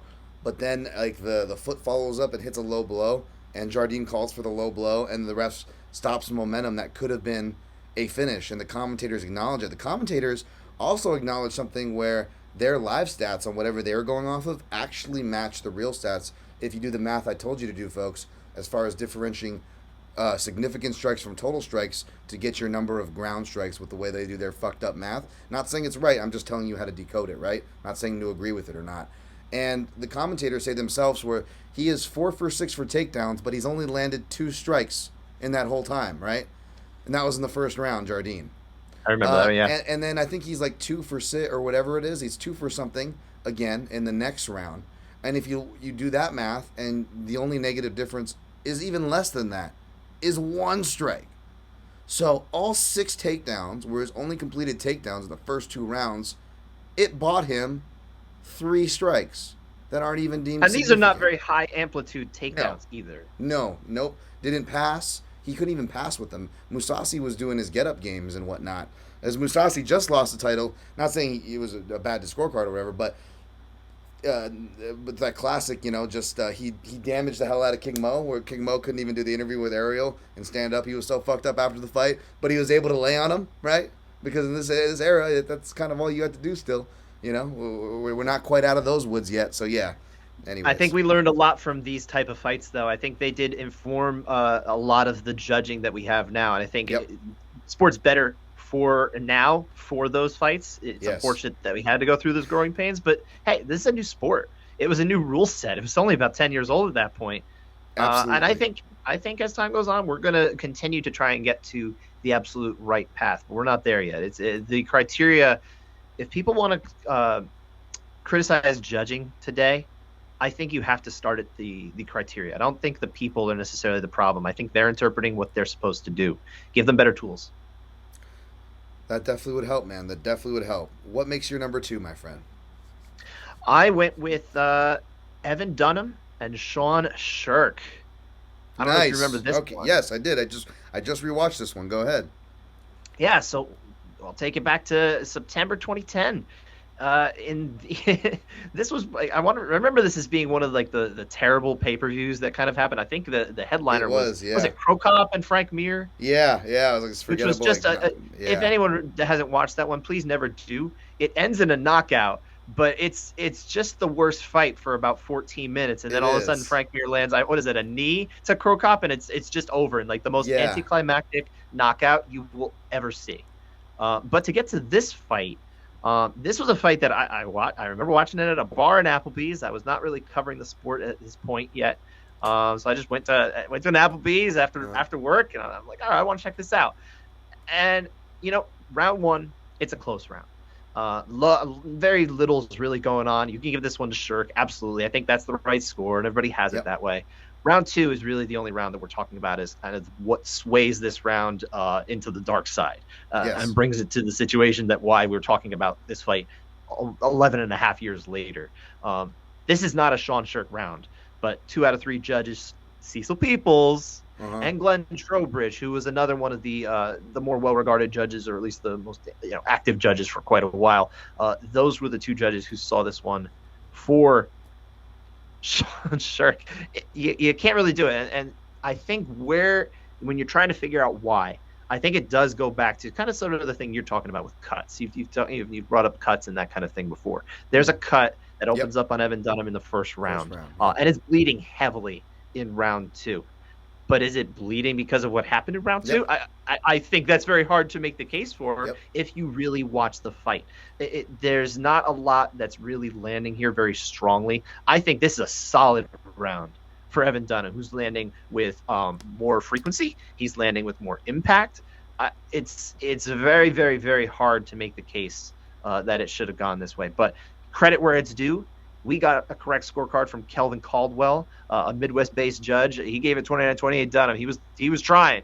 He was trying to get the right guy. Yeah, Didn't work out, but it is what it is, and it is unfortunate because now I think this was actually really the fight. And actually, this is the last fight on Sean Shirk's of his career. He stopped fighting after this one, so he kind of went out with a dubious win. Yep. But Evan Dunham, this put him on the map. A loss like this really put him on the map. People remembered him for a little while, and he started getting some really good fights for a while. Yeah, memorable career for people who watched him. I don't think he ever really achieved what he probably set out to, but I think this was a really good fight, and it kind of set the tone. As he was an action fighter. Yeah, man. There's like gonna be a weird curse, I swear, when they treat your loss like a win, and everyone's behind you, and then I feel like that fighter is like almost destined to lose. We just saw it happen to Miranda Maverick.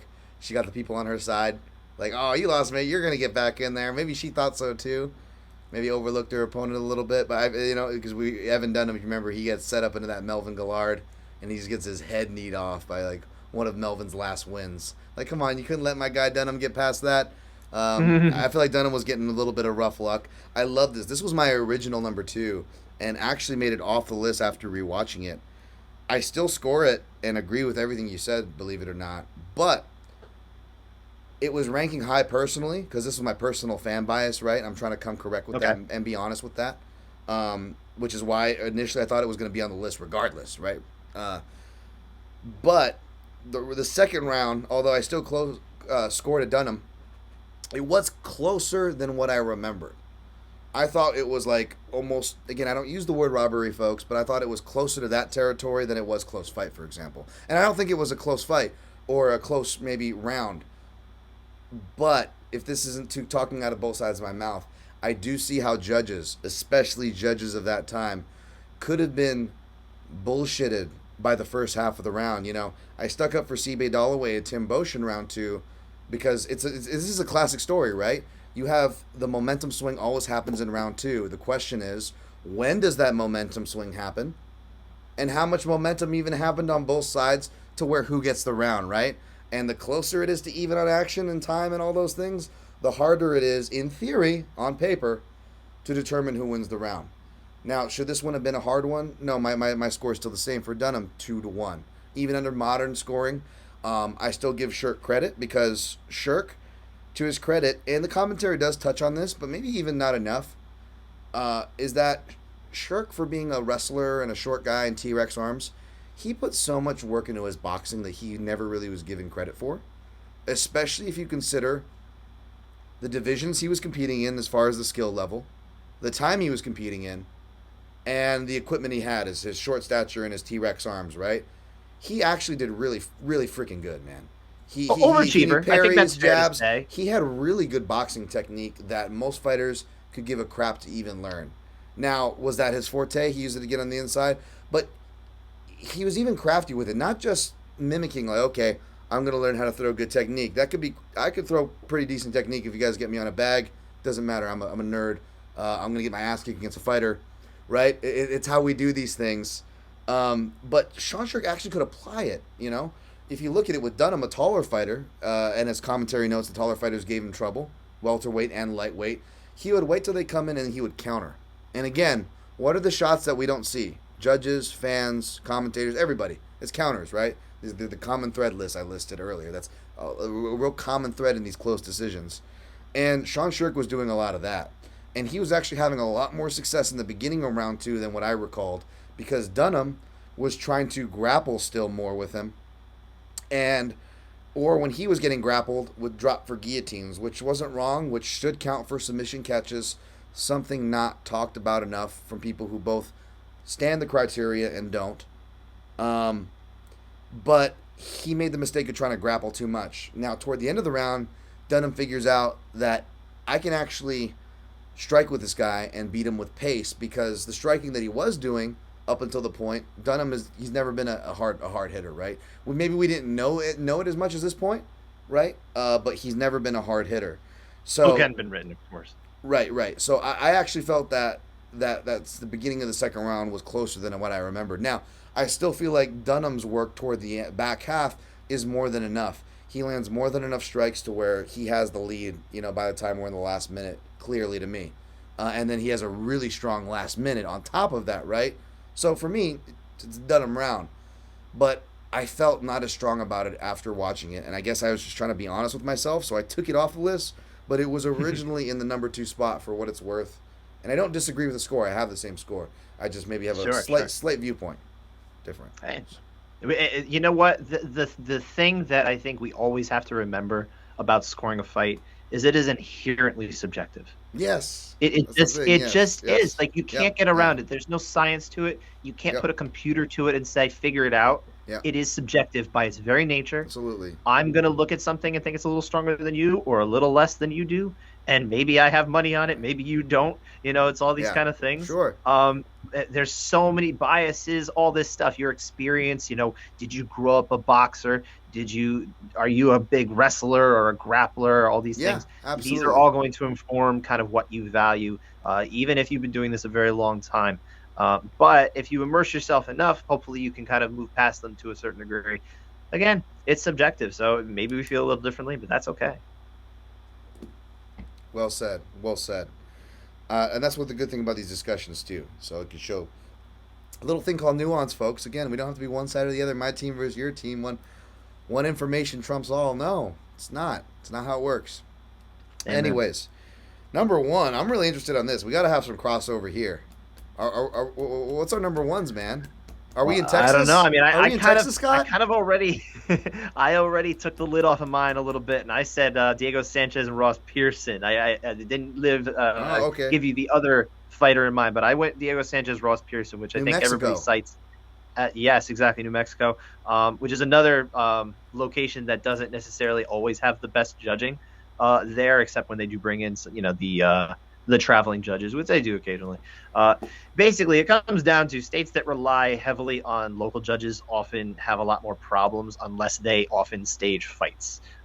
New Mexico, for being a hotbed for camps and that kind of thing for a while, still doesn't have as many fights as neighboring states, even Arizona, or Texas, especially California, these kind of things. Hey, Colorado, even, I think a lot of these places have more. So you got officials that just don't have as much experience. But yeah, so my number 1 is Diego Sanchez and Ross Pearson. Do you want me to get into it, or do you want to give away yours first? What are we doing? No. Well, no, this is good. Let's. We have no crossover here, so let's stick with yours. All right. This was a tough one for me. I went with my heart with the Campman one, which is why I ended up going with it. But I feel like this was the one I was talking about, where there's some more fun talking points, I feel, and perhaps more of a case for this one. Again, if you look at the striking margins on Fight Metric, you're not going to see a blowout. It'll still seem fairly clear, but again, those things don't tell the story. So I would warn about having an opinion either way on that. Um, but if you just know what you're watching as far as striking, and you know that just because you're being aggressive or come forward doesn't automatically win you the fight, I feel like this should be a fairly easy round to adjudicate. Maybe somebody gets one round, a novice gets one round wrong, but I would have a hard time. Like if you were to tell me like you had to pick you had to make a decent wager that people would judge this fight right, I would be like, okay, they can't mess this one up, can they? Sure. I would have probably Yeah. gotten taken for a lot of money here if I were making any kind of wager. Yeah. When I watch this fight, I look at this as round one it's close. It actually is a close first round. I scored it for Pearson. I think you can totally understand why Jeff Collins and Chris Tellez, they saw this as a Sanchez round. It's a reasonable score to go the other way. Once you get into round two, you're talking about I think kind of a close but clear round for Yes, Pearson. So absolutely. that's where it's you kind of get okay, it's competitive, that kind of thing. But we still know who won it. And that really is Ross Pearson. Chris Tellez and Marcos Rosales, they were on the same page here. Jeff Collins, he didn't see it that way, and I think that's a little strange. I'm not really a big fan of that. Round three, now we're getting into the territory where it's like, come on, man, how did you blow this round? Only Marcos Rosales saw it right. Yes. Chris Tellez, Jeff Collins, they both see this as a Sanchez round. So we end up with a 30-27 for Sanchez in a fight that realistically should be a solid 29-28 to 30-27 for Pearson. And it just doesn't add up for me. Chris Tellez's score is also not right, even at 29-28. I think round three is just it's too hard to really give this one to Diego Sanchez. And I think it does come down to the fact that he does kind of fool the judges. He used to fool the judges. I really do believe that. I don't think modern judges would be as fooled anymore because I think they've learned from people like Diego Sanchez. Yep, absolutely. Diego Sanchez was a perfect another perfect tool for that Jackson Wink camp as far as to employ and sharpen their round winning strategies that made him dominant during this period of time. This is when they had their most success as a camp too. Oddly enough, folks. Just saying. Judging got better. It's funny. It's funny because I could make the argument that, or at least the comparison here, that it's kind of like QA testing with a video game in the first few years. It's like, okay, you bring along guys. It's like, okay, I know how to do the exploits, that kind of thing. Right. Diego Sanchez, that camp, they kind of especially knew how to find the exploits, and it's like, okay, now we have to respond to that. So I think there's always QA going on with the criteria, with the judging, and that kind of thing. Absolutely, and 10-8 didn't apply here. Or make or No. break it, but No, it wasn't that. Here's something I did find interesting though. That 2017 sample. Shouts to Paul Giff. This is an article from BloodyElbow.com. Just showing some rounds completed compared to 10-8's given. Jeff Collins ranks by far at the bottom of the list with only one 10-8 given. Granted, he only had 123 rounds completed compared to Sal D'Amato, for example, who gave 25 10-8s out of 388 rounds. So a huge percentage difference. Yes, absolutely. We don't even know about a lot of these like partial fights and that kind of thing. That's why I'm fascinated by modern times. I'm trying to gather as much as I can on modern scores. We get even those. I think it's interesting. It does lead to your point, though, that you were saying that you were shouting for your guy D'Amato. And again, reflecting back to my point, the more competent judges will use the 10-8s more in theory. The more incompetent ones will be scared to use him. Right? 30-27 Collins. Collins least amount of 10-8s. A little bit of, I'm just going to keep, I brought it up, and then I feel like we can't get through a fight without connecting these dots again. So, to quote Walter from Big Lebowski, am I wrong? No, Walter, you're an asshole. Am I wrong? Neither of the two offending judges in this fight scored fights again that you can find on MMA decisions. This was the last time they worked UFC events. Okay, wow. So okay, that tells you a lot about what I think was viewed at this point. Absolutely. I believe Chris Tellez, I think, was actually a local judge, whereas Jeff Collins actually worked out of Vegas very often. But yeah, you just didn't see him anymore. Marcos Rosales, by the way, 21 10-8s out of 531 rounds out of 2017. Marcos Rosales also, by the way, we'll talk about the trivia of 10-7. He was the judge. Me and Scott watched the round between Forrest Petz and Sammy Morgan. UFC Fight Night 6. This has got to be one of the first, and only for a good while. Scott can come correct on the more relevant information on 10-7s in the last decade. But in the earlier eras, this was it. We watched it, and it did not look like a 10-7. But that was Marcos Rosales, by the way, that gave that 10-7 scorecard. It was a 30-23 scorecard he ended up giving if we would have kept watching that fight, by the way. It is like one of the most lopsided scorecards that they have in at least high-level MMA. That you can find 30-23. It's a weird score that actually I don't think matches the fight that happened there, but it is what it is. Right, but by the way, but back to Jeff Collins. Obviously, he's got the 30-27 scorecard that stands out here for Sanchez and Pearson, and that's hard to defend. Easy to understand why it would be your number one even. Yeah. Great. I feel good about it. No, it's a great one, man. That's why for me it was like one or the other. I feel like you were gonna bring up this one, so I kept it aside with my little notes. So I'm glad you did bring it up, and it didn't cross over with my number one. What is your number one? I'm curious, dude. My number one at 3. I was figuring you're gonna burn at least one of them. But I'm gonna go with all 3 of Joe Solis's scorecards for 3 different fights at UFC 247. We don't have to go deep into the guy who he gave his black belt to. Speaking of fucking biases and people not expressing these things enough. Case in point, I have the folks. most problem with that fight, actually. Of those fights, I have the most problem with that. Thanks to reporting from Aaron Bronstetter. Did a fantastic job unveiling that. Absolutely. That bias was just ridiculous. Case in point there. That alone, much less the action, we could obviously break down as to why it was wrong, but... And you know what?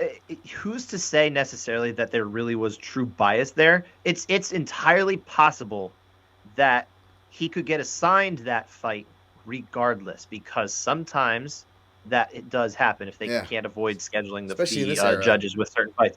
But what really comes down to it is the fact that he did not disclose this, that he didn't feel the need to disclose that. That is where he absolutely dropped the ball there. And I think that's a big problem. Absolutely, and that's another problem too with people saying, why don't fighters or jiu-jitsu coaches or people who know the martial arts do it? I'm like, well, then you're going to run into a bias problem, folks. It's like, forget the money and the whole structural problems, which is a whole another conversation in itself. But one that's not brought up, again, biases. It's such a huge part of the sport, and it's never brought up. The biases are just insanely crazy. Even if judging was more money, I wouldn't do it, because even with my limited ass that didn't fight pro, I've trained enough in the hotbed and been around enough fighters and coaches to where I even after generations have passed and the Campmans and the Hurons are out, Scott, it doesn't matter. I still got guys like Nixit coaching how many guys. I'm going to go back to Couture's this year and train. Maybe I go to another gym for this, another gym for that. Maybe I meet more people there. You know what I'm saying? Like, I'm not going to do that. I'm not going to stop doing martial arts. So that's tough for you in Nevada too, because obviously, there's a lot of MMA going on in Nevada. I think if let's say your gym happens to be in Nebraska or something like that, I think probably it'd be a little easier for you to be able to avoid that kind of thing. Maybe not on local shows, but you can go to a different state and that kind of thing. So. Unless you're a pro fighter, because it doesn't matter what state you reside in or are living in now. The fact is, to be a notable pro, for everybody to be like, why don't you do judging? To have gotten your status for people to know you means you've already made so many connections. In my mind, you're too corruptible, especially it can be very hard, yeah. Especially when let's be honest, from fans, professional broadcasters, professional journalists, and non-professional broadcasters, journalists, out of everybody in this space, the most biased and emotional people are the fighters by far. Absolutely, no question. And I'm not shitting on them. I'm just that's a fact. That's part of it. I mean, you have to be a passionate, strong-headed individual to be able to will yourself to get into the cage. Is my alarm going? All good. It's all good. We should have been done by now. So that's me, buddy. But no, this is good. We're gonna push on and push through the rest of this episode here. But yeah, biases are bad. Obviously, a big one of mine, which is not for many. I reference this one all the time. This is one that I reference and I rewatched again, and I still feel the strong way. Andre Ewell versus Jonathan Martinez was also one of the worst. It was. I know Lauren Murphy and what's her name got a lot of crap, and it also has to Angela Lee, right? Right. I'm not saying it was a good decision, but I think a lot of that has to do with you had the hyperbole of the broadcast going, that judge was on his phone. That judge, and that what person they're pointing to wasn't actually a judge. But I Yeah. still hear people till this day reference that, and I'm like, hey, I'm all about shitting on commissions, folks. You know me, I do that like the most, but I'm not gonna do it when it's unfair. And so, but Andre Ul, Jonathan Martinez, again, you want to talk about this is again another impactful and immediate. Like we had that argument as far as interpreting leg kick damage, as far as impactful and immediate within a round, depending on how you spin it and narrate that. Right, you could fit it into one description or another. But these rounds, especially, which had judges scoring against Jonathan Martinez, where he was doing leg and body damage again from Machidas to the leg and body damage. That's a common thread, right? Unless it's headshots or really obvious, flashy, big things, you have a chance of being overlooked. But what annoys me is that, like, the same thing with, like, Andre Sukumta, Alejandro Perez, where he drops Perez, and Perez, like, he drops him 3 times and only credited twice in one round. Not only doesn't get a 10-8 and still loses the fight, by the way, in that fight, but like there's a part where one of the many times he drops him in one of the rounds, Alejandro Perez is like on his butt, scooting backwards, like with his face going, ah, and Andre Sukundo's like, "Arr," almost like a Disney, like Fantasia, I am evil and strong, you are weak and small. Like that, it looked like they were pantomiming that shit. Like, and I think 2 of the 3 judges still gave it to Alejandro Perez. I know I'm getting off on a different fight, but the point is this same shit happened here, where Martinez gets the accumulative damage, where he hurts, like I think in round 2, he hurts Andre Ul in the beginning of the round with a body knee that gets him to back up, and Andre Ul already got cowered with a body shot the round before. Then he gets shuffled with a leg damage. You're like, oh, that's 2 damaging moments right there, beginning of the round.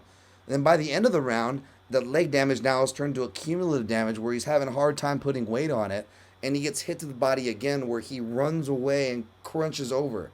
Like, how does that not win you a round? That should win you a round like a knockdown does in boxing. If you physically damage someone so much that they cower and hurt, oh, but wait, there wasn't a big flashy strike, it wasn't to the head, and there wasn't blood, so I guess it doesn't count. Because that's how most people, since they can't figure out martial arts, they don't know it, they go off those metrics and solely those metrics. Not that those metrics don't matter, they matter, but they go solely those metrics and they ignore all the important shit. And it blows me away. I hate that. And again, this is something else. Like, oh, I've submitted someone, I've knocked someone out, not in competition or when it counted, sadly. But you know what? What's like sex? What beats those and even rivals sex, Scott? Hitting someone in the liver, watching their eyes go, oh, and they're trying to hide it from you, and you're like, you motherfucker, I got you. Come on, bitch. You turn into Superman. They turn weak. Oh, it is so amazing. It is just synergistic. And the fact that every time we're lucky enough to see this, a fighter is lucky enough to do this in a fight, it goes right over the fucking judges' heads. So that's why I still don't give them credit for quality of shots landed, because a slicing elbow, at the end of the round, well, they made blood, so it doesn't matter that, you know. And by the way, I actually have come off on this. I have less of a problem with Yana Kunitskaya beating Ketlin Vieira, but that's one of those classic examples where, yes, it's pitter-patter strikes, and she should have struck more, and that's the message there for most people, is ground and pound is a lost art. I think that's the message here. Instead of complaining, get better at ground and pound, folks, because whether you get the finish or not, at least you would have scored points when you were there, and you can't get mad at the judges, you know, or you can't get mad at yourself at that point if you get fucked by the judges. But yeah, it's just that whole, like, you can be winning a whole round, and then one little thing, you know, like, again, we can go into Romero and Whitaker too, but Romero Whitaker 2 is another great example.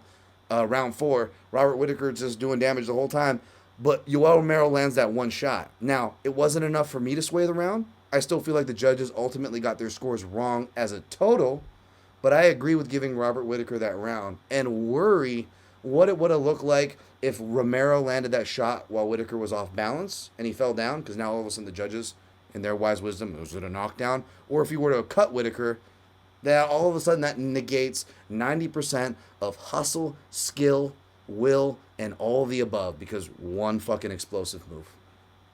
I don't know. You're talking about Whitaker and Romero too, correct? As well, yeah. Just kind of those disproportional lopsided things. I know I went off a big tangent there, but yeah. Yeah, the one thing I would say about that fact, because I am glad you brought that up, is the fact that I think you can pretty simply give 3 rounds to well, at least you can viably give 3 rounds to Robert Whitaker. Yep. It's not the problem of that, but I think people come across that fight and they come away from a lot of fights where there are the rounds won by the loser are much stronger rounds than the Yes, other ones. You absolutely. can't necessarily go as easily to the 10-8, which is why I always say you need more tools. I think if you Yep. could let them, let's what we'd like to do on our show on the Couchside Judges, we do a segment called Past Judgment. So we'll take a look at an old fight. And the only thing we'll do with the criteria is we'll allow ourselves to be essentially more liberal with 10-7s. We treat a 10-7 kind of like judges do with 10-8, where you'd give it out for a much more lopsided round. And then what you might think of as like the middle ground, we call that a 10-8. So it allows you to kind of stretch the things out a little bit. From that particular fight, I gave rounds 1, 2, and 3 to Whitaker as 10-9s, but I gave Romero 3 and 5 10-8s, which actually puts him over the top.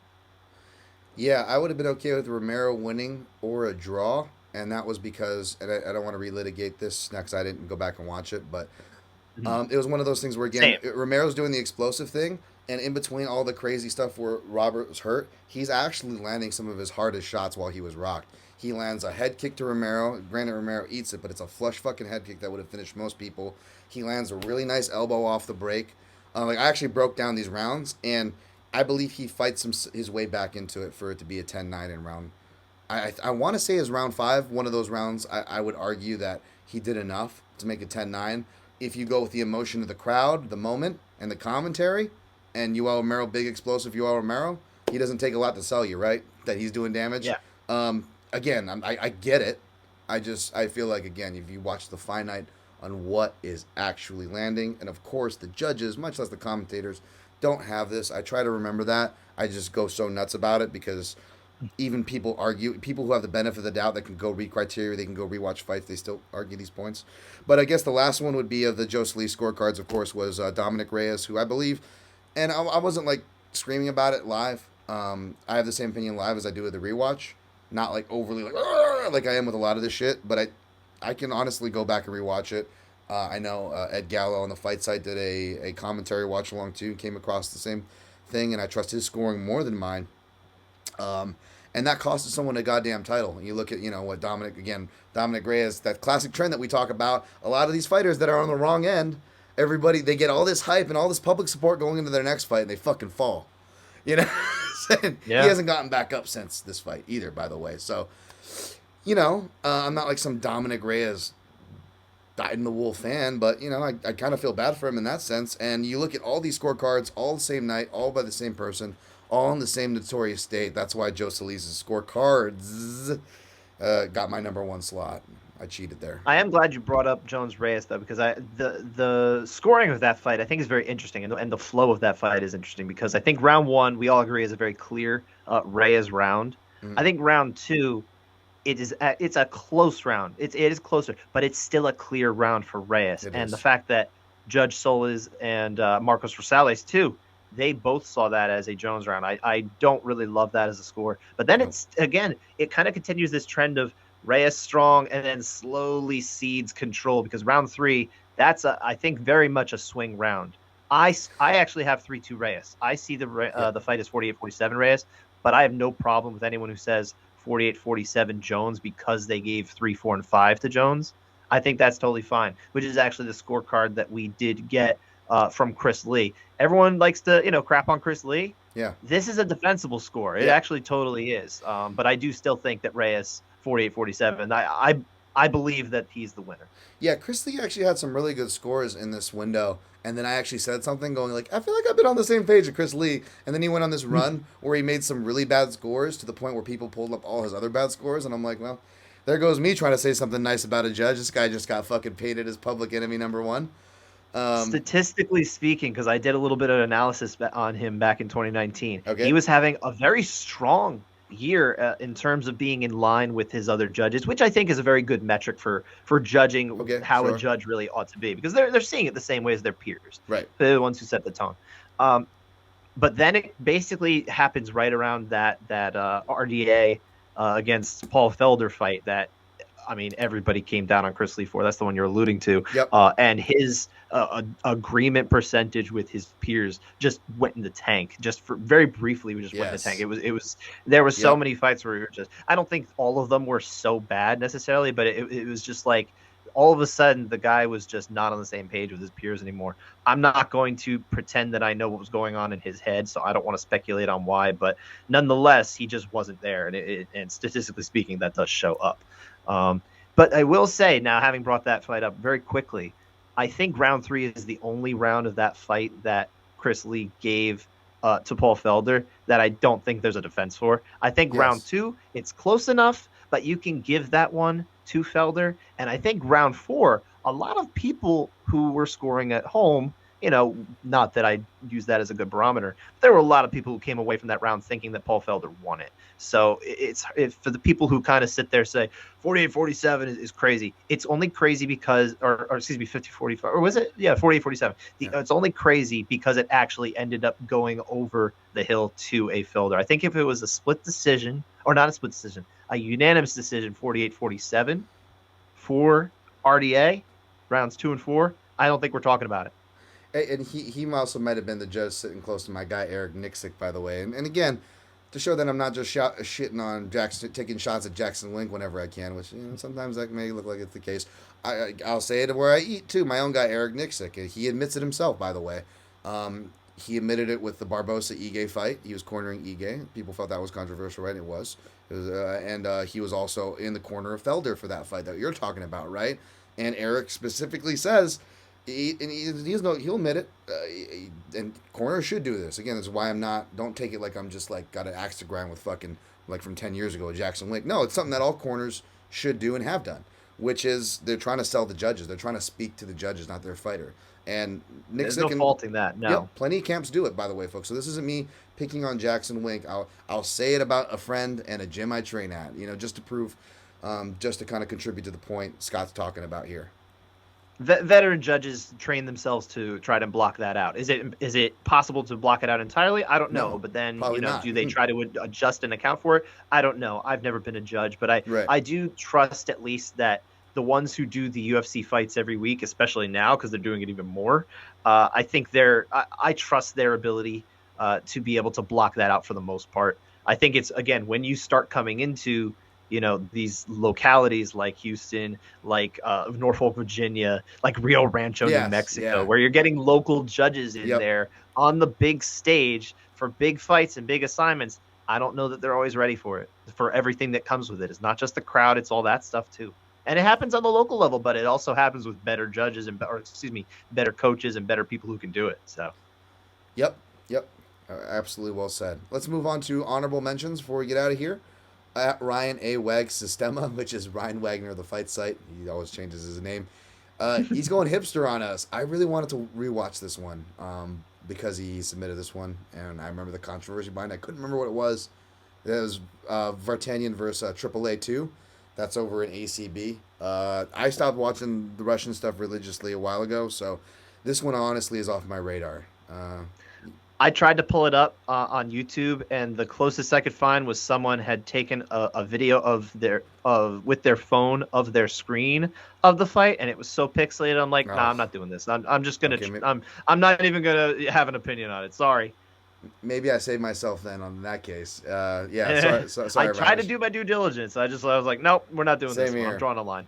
This one came in at the last minute, which we talked about, and you got us both with this one, Jazz Shy, at Jazz_Shy. Moreno versus Askarov. Oh, people who follow my podcast know I've been passionate about this one.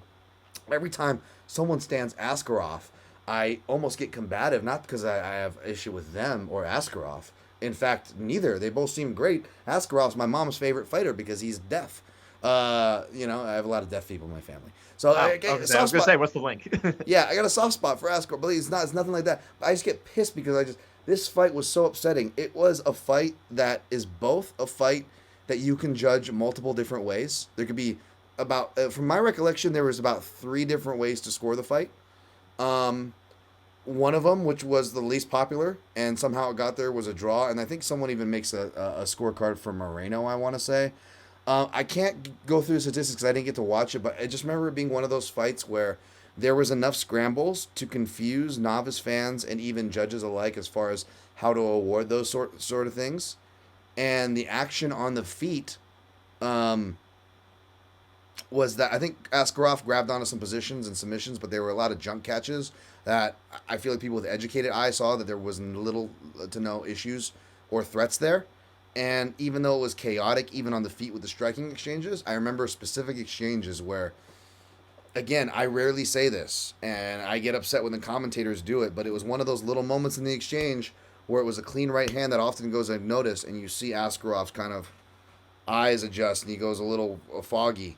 And it's just one of those little details that gets missed. It's not the big obvious crap. And to me, it was the biggest shot of the round in a round that Moreno was already winning. And I wish I could tell you which round it was. And I remember they didn't give it to him. I want to go into this one deeper, but This fight feels like a lifetime ago because I don't really remember it, but it was at the end of 2019. But yes. I think we all know why it feels like a lifetime ago because, we've kind of lived a different life in post-COVID world. But, yeah, I don't remember distinctly this one. I'm gonna have to go back and watch this after.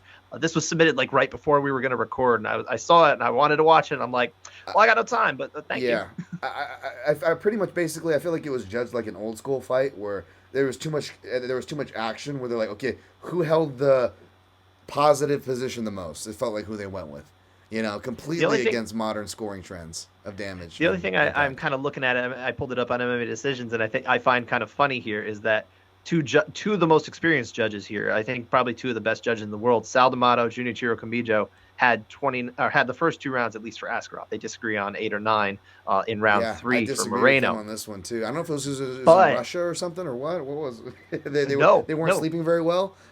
This was in Mexico. Oh, okay. And wow. the local judge is the one who scored 30-27 for Moreno. So I do think that's kind of funny. I don't remember the fight. I actually don't really have any opinions on it. I couldn't yet, but that's just something that jumps out at me. I'm like, oh, Vladimir Puga scores this one for Moreno 30-27 in Mexico City. Right. Fascinating. Yeah. Yeah. So, it's one of those things. It's like I'm excited to dive into it. There's always a 30-27 that doesn't help it, whether it does or not, right? Like, I feel like that 30-27, because it's from a less reputable judge for the Mexican fighter in Mexico, all of a sudden makes it less reputable, even though he actually has a scorecard that I would argue is the most correct of the two. And then you have, like, other ones where it's like the Angie Hill and Lemos, where everyone's arguing. I'm like, I get it. I don't agree with 30-27 Lemos either, but the point is the right person won, and everybody loves Angela Hill so much they can't take off their Angie Hill goggles, and I was just getting fucking assaulted. Like people were acting like I agreed with the 30-20. Like, it's okay to disagree with the 30-27 and still judge the fight for what it was. You almost have to ignore rogue 30-27s because we clearly get them in each and every way. You just have to look at for what the fight happened and judge it from what happened there. What it really comes down to, you bringing up that fight again, is women's strawweight is one of the hardest divisions for the judges to get on the same page with statistically. I think it's like 1 out of every 4 rounds at that weight class, the judges are going to not see the same way. So you're always, and I think it has a lot to do with the fact that they, 1, throw a lot of volume, and 2, throw almost no power. So when you get that, when you don't have as much power, it's much harder for a judge to discern who won the round. That's how I look at it anyway. I say the really same thing about men's flyweight as well. Women's and men's flyweight, and I say that in conjunction with heavyweight. As far as gambling, I say the swings are crazy in different ways. For finishes, it's heavyweight because the finish can be taken from you, right? No matter who the big favorite, the analysis is pointing to, it just takes one shot. Whereas the smaller weight classes, because it's exactly what you said, we have to then judge that the judges know what the fuck they're looking at as far as the small, in-depth exchanges, the shit that I nerd out over. And that's why I get more pissed. But it's not easy to do that. Even for someone like you, in real time, it's a different setting. Yeah, absolutely. And I would. And I'm not going to front that I wouldn't. But at the same time, I think my more argument is for people arguing that their result is right. I'm more forgivable to them in real time. If you sense any passion or me stomping the ground or hyperbole, it's more for the legions and armies and years and cases for 2 decades now following this fucking sport, Scott, having to argue with these fucking people. That's where this comes from. It comes from arguing about actual evidence. It comes from, it's not that when the Big Bang happened and colors were everywhere, that people in real time got the colors wrong. It's the fact that people today, Scott, can't fucking agree that the sky is goddamn blue, and that's what I have a problem with. I'm forgiving to the people in the middle of the time, when it happened, if they couldn't figure it out. We didn't have Neil deGrasse Tyson and all these things but where we are now, we have this information. Things have already happened. So it just upsets me when people can't. Anyways. All right, that's why we're doing this. Next one is Grain Benoit at J Ho-Hos. He always interacts with me on Twitter. Good dude there. BJ Penn versus Frankie Edgar 1. I've rewatched it many times, and I don't know how it's not 3-2 Penn. We went over that one. That was one of your picks. That was the one I was referring to. I can see why it's 3-2 Penn. I have 3-2 Penn now. I mean, right. I've come to that realization. I think I've watched it over the years, and I've kind of gone back and forth with it. It's round 4. That's where it's a toss up. Absolutely. He also adds, and John Jones versus Dominic Reyes. Rewatching it now, only one judge gave Reyes round 2 as criminal. Reyes pretty clearly won the first 3 rounds. I agree. And to your point, kind of like that Jardine and Mousasi thing, it was John Jones landed his hardest shots in round 2, but you could argue that uppercut, especially toward the end, that Reyes lands on him is the hardest shot of the round and of the fight. So, again, you could be like, this guy had his best round. Like, that is true, but that doesn't mean he won the fight or doesn't mean he won that round just because it was his best round in comparison. Brian the Third at B3 2020. 48-47 Felder over Dos Anjos is maybe the worst card I've ever heard. I can understand why you think that, although we explained some possibilities to maybe some at least for 2 of the context. rounds. Yeah, maybe some forgivable context. Not saying you should, just saying we offered that here. My guy Highlight at high_light. Jardine Mousasi is number 1 pick. Number 2 for me, but I definitely felt his sentiment there. I agree. Let's go. Last one here, I think, is Christopher Negron at Negron MMA. GSP versus Hendricks / Diego versus Ross Pearson come to mind. We talked about Diego versus Ross Pearson. GSP versus Hendricks. That's I didn't get to rewatch that one, but that's another one where I scored it for Hendricks if memory serves on rewatch and live, but didn't make my list. I didn't get to rewatch that one. I have now watched this round, especially round 1, because rounds 2 through 5, everyone pretty much agrees. I think Hendricks does win the stronger of the rounds that he wins of those. So I think that's another case where people come away from a 5-round experience and they say, well, pride scoring wise, Hendricks certainly won that fight. I wouldn't disagree. I think you can look at round 1 and you can make at least a criteria-based argument for GSP in that round. I used to watch that round thinking that it was a GSP round. First few times I've watched it, I've come around to it being more of a Hendricks round. But what does that mean that I've come around to it? I've watched it several times. I mean, these guys they get to watch it for 5 minutes, and that's the only time they ever get to put the score down. Yes. So absolutely. it's that's why for me, as tough as it is in that situation, it's a title fight. It's like the most important fight of Hendricks' life, and all that. Of course, he would go on to have a couple more of those. Good for him. Right. I don't have as much of a problem with that as a lot of people do. I just don't. Yep, and again, my hyperbolicness, any kind of anger, passion, it's not at these judges unless they're ones that or even the refs, unless they're ones who stand by their decisions and are ignorant and egotistical about it and aren't accountable. That upsets me. So I'm not. I know you're talking about. Yeah, so I'm not trying to overdo it. Especially with the judges, because the judges aren't so much fighter safety; it's more fighter finances, if anything. But it shouldn't be either. That's not their fault. It shouldn't be either, and that isn't their fault. Even though the system is messed up, it is a different conversation, although an important one. But yes, so I definitely want to get that across there. I'm just gonna blow through some honorable mentions on my list, or whatever you didn't mention, you can mention on yours. But I'll just run through a couple, and you can give me your comments. We talked about Jędrzejczyk Gedalia, how I got the 3rd round scoring wrong, how I've used that example.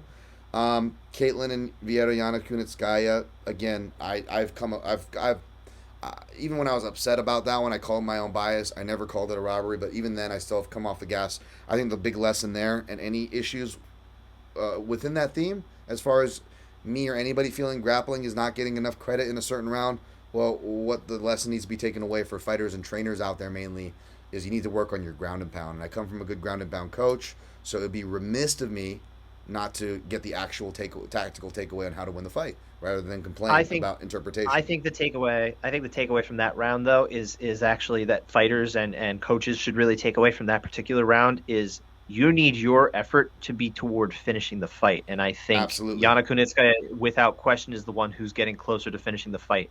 It is a fight, and your goal is to try and stop the opponent. If your goal is to point fight, I think judges are now starting to show that more often than not, that is not what they're necessarily looking for. They really do want to see you try to end it, especially Absolutely. in those ground situations. Absolutely. And I don't think Caitlin was trying to point fight. She went, from my count, 4 submissions. But here's what it is. This is the same reason why it's important for us to change our attitudes and not be stubborn buttheads about it. I'm calling myself that. Because, again, there was a lot of these fights, but there was an actual trend going on. So I wasn't crazy with what I was seeing, but I had to adapt to what I was seeing and understand it better, which is why by the time we get to a fight about almost a year later from that, which is William Knight Menafield that we talked about, even though I was on the right side of that one, granted, even if I wasn't, I wouldn't have been upset with that because, again, it was even more drastic, I would argue, because Menafield didn't even get takedowns. He didn't get multiple passes, like 4 to 5 passes around like Ketlen Vieira did, which means he didn't get any ground and pound, and Ketlen Vieira didn't do enough. It was crappy, granted, but she did do some, and she went for 4 or 5 submissions. Not trying to relitigate that, but if I'm okay with her not winning that, then we all should be okay with a fighter like Menafield not winning for pushing someone against the fence. Again, yeah, that's not very effective grappling. Yeah, if you're going for the lower tree, as far as you're not even going for the top effective grappling or striking, you're going for the tertiary or whatever, the not even the lower criteria, which is supposed to be a locked door. Yeah. Until you get to an even striking situation or absolutely grappling. You're not even supposed to be counting it. Like, well, you're just leaving the door open to get whatever Yana Kunitskaya that which is what happened. I mean, William Knight didn't even open blood like Yana did, but he still won the round because he did something. He struck. So again, I'm more than okay changing my opinion on this one. I still am upset at this decision, but these kind of decisions I could never put on, which is Douglas Lima versus Michael Page. It's what I initially thought Keith Jardine and Gegard Mousasi was in my head before we watched it. You're talking about round the second time, right? The rematch? The second time, yeah. One of those fights where nothing happens enough to where it's almost hard to get mad at it. And again, the same thing, using their own criteria language. The reason why they discourage a 10-10 is because you should be smart enough to pick a winner. And in their defense, they did. They just tend to pick the wrong ones in a lot of these slow rounds, in my opinion. Like the Stephen Thompson, Darren Till ones, which is less egregious. Not that either of these are egregious, by the way, at all. This is why they're not on the list. But I'm just saying I wouldn't say that Lima Page one pisses me off, and I had to write it down because that was a perfect example of someone gaming the system under today with the incorporation of something that annoys me, off-balance knockdowns as compared to strike knockdowns and what the weight is.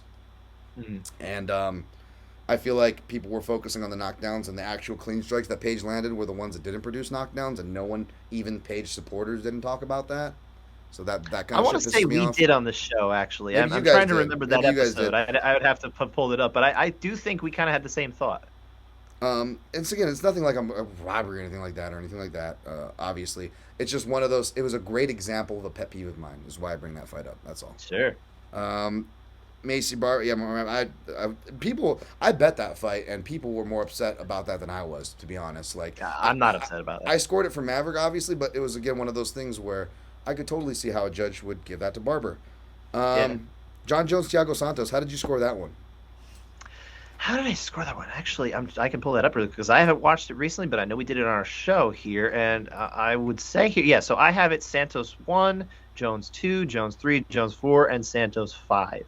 But I think Santos in the 5th round is a very, very close round. I don't feel like that should have been a split decision. I don't feel very good about that one, to be honest. So that one kind of sticks out a little bit as me, but I haven't watched it recently.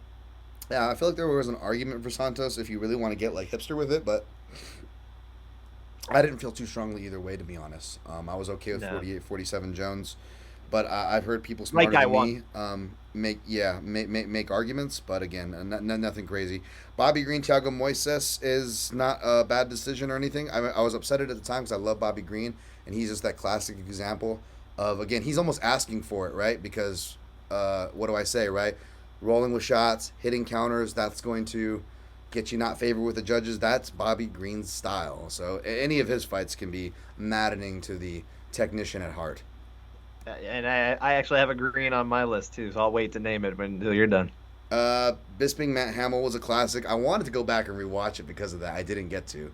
I want to see what I I thought about it did now. rewatch it. Okay, what I do you did think now? rewatch it. Now, Modernized now. honestly, I still would say that I think Matt Hamill.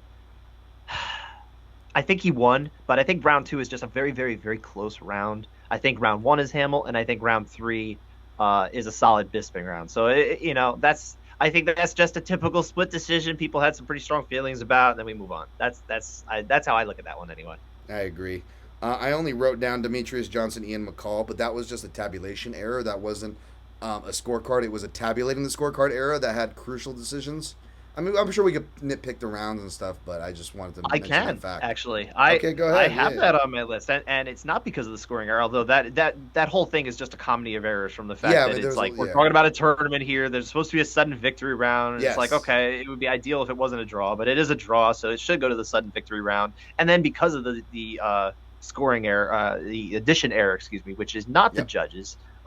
That has put us in a really bad situation here where we had to run it back 3 months later. But the problem that I have with that fight is the fact that round one, you get a 10-10 round, which is basically unheard of and really ought not to be in this situation. A 10-10 round from Anthony Demetriou, who's a local Australia-based judge, and one of the better judges from that area, at least. But I don't see them Right. as the strongest area of judging, a hotbed or anything like that. But I think round one is a pretty clear Johnson round. I think, at least by today's standards, you want to give more weight to takedowns that McCall lands in that fight. It's the era. It's almost 10 years ago. We're coming up on the 10-year anniversary next month of that fight. So I can sort of see why at least it's close. But geez, just pick a winner. My God, it wasn't that hard. I don't think it was that hard to pick a winner in this one, and I really think it ought to have been Johnson. And if it was Johnson, he just wins the fight and we move on. Yep. Randy Couture, I'm a big fan of Randy, but man, Pedro Hizzo and Brandon Vera, those were some controversial scorecards. I watched those recently too. Okay. I do think that you can call that fight for, I would say the Couture Hizzo fight. I think you can call that for Couture pretty solidly. I'm okay with that, and I do think that there's more an argument that you can be making for Couture Vera to be a Couture win, but I do think round 1 and 2 ought to be Vera. That was another one where, again, someone takes a vicious body shot to where it drops them and creates a girdling emotion, and that person is the one who wins the fight. You just get hurt to the body, folks. That'll ensure you a win on the judges' scorecards. Just don't accidentally slip, because they will assume the worst, so it seems. BJ Penn versus George St. Pierre won.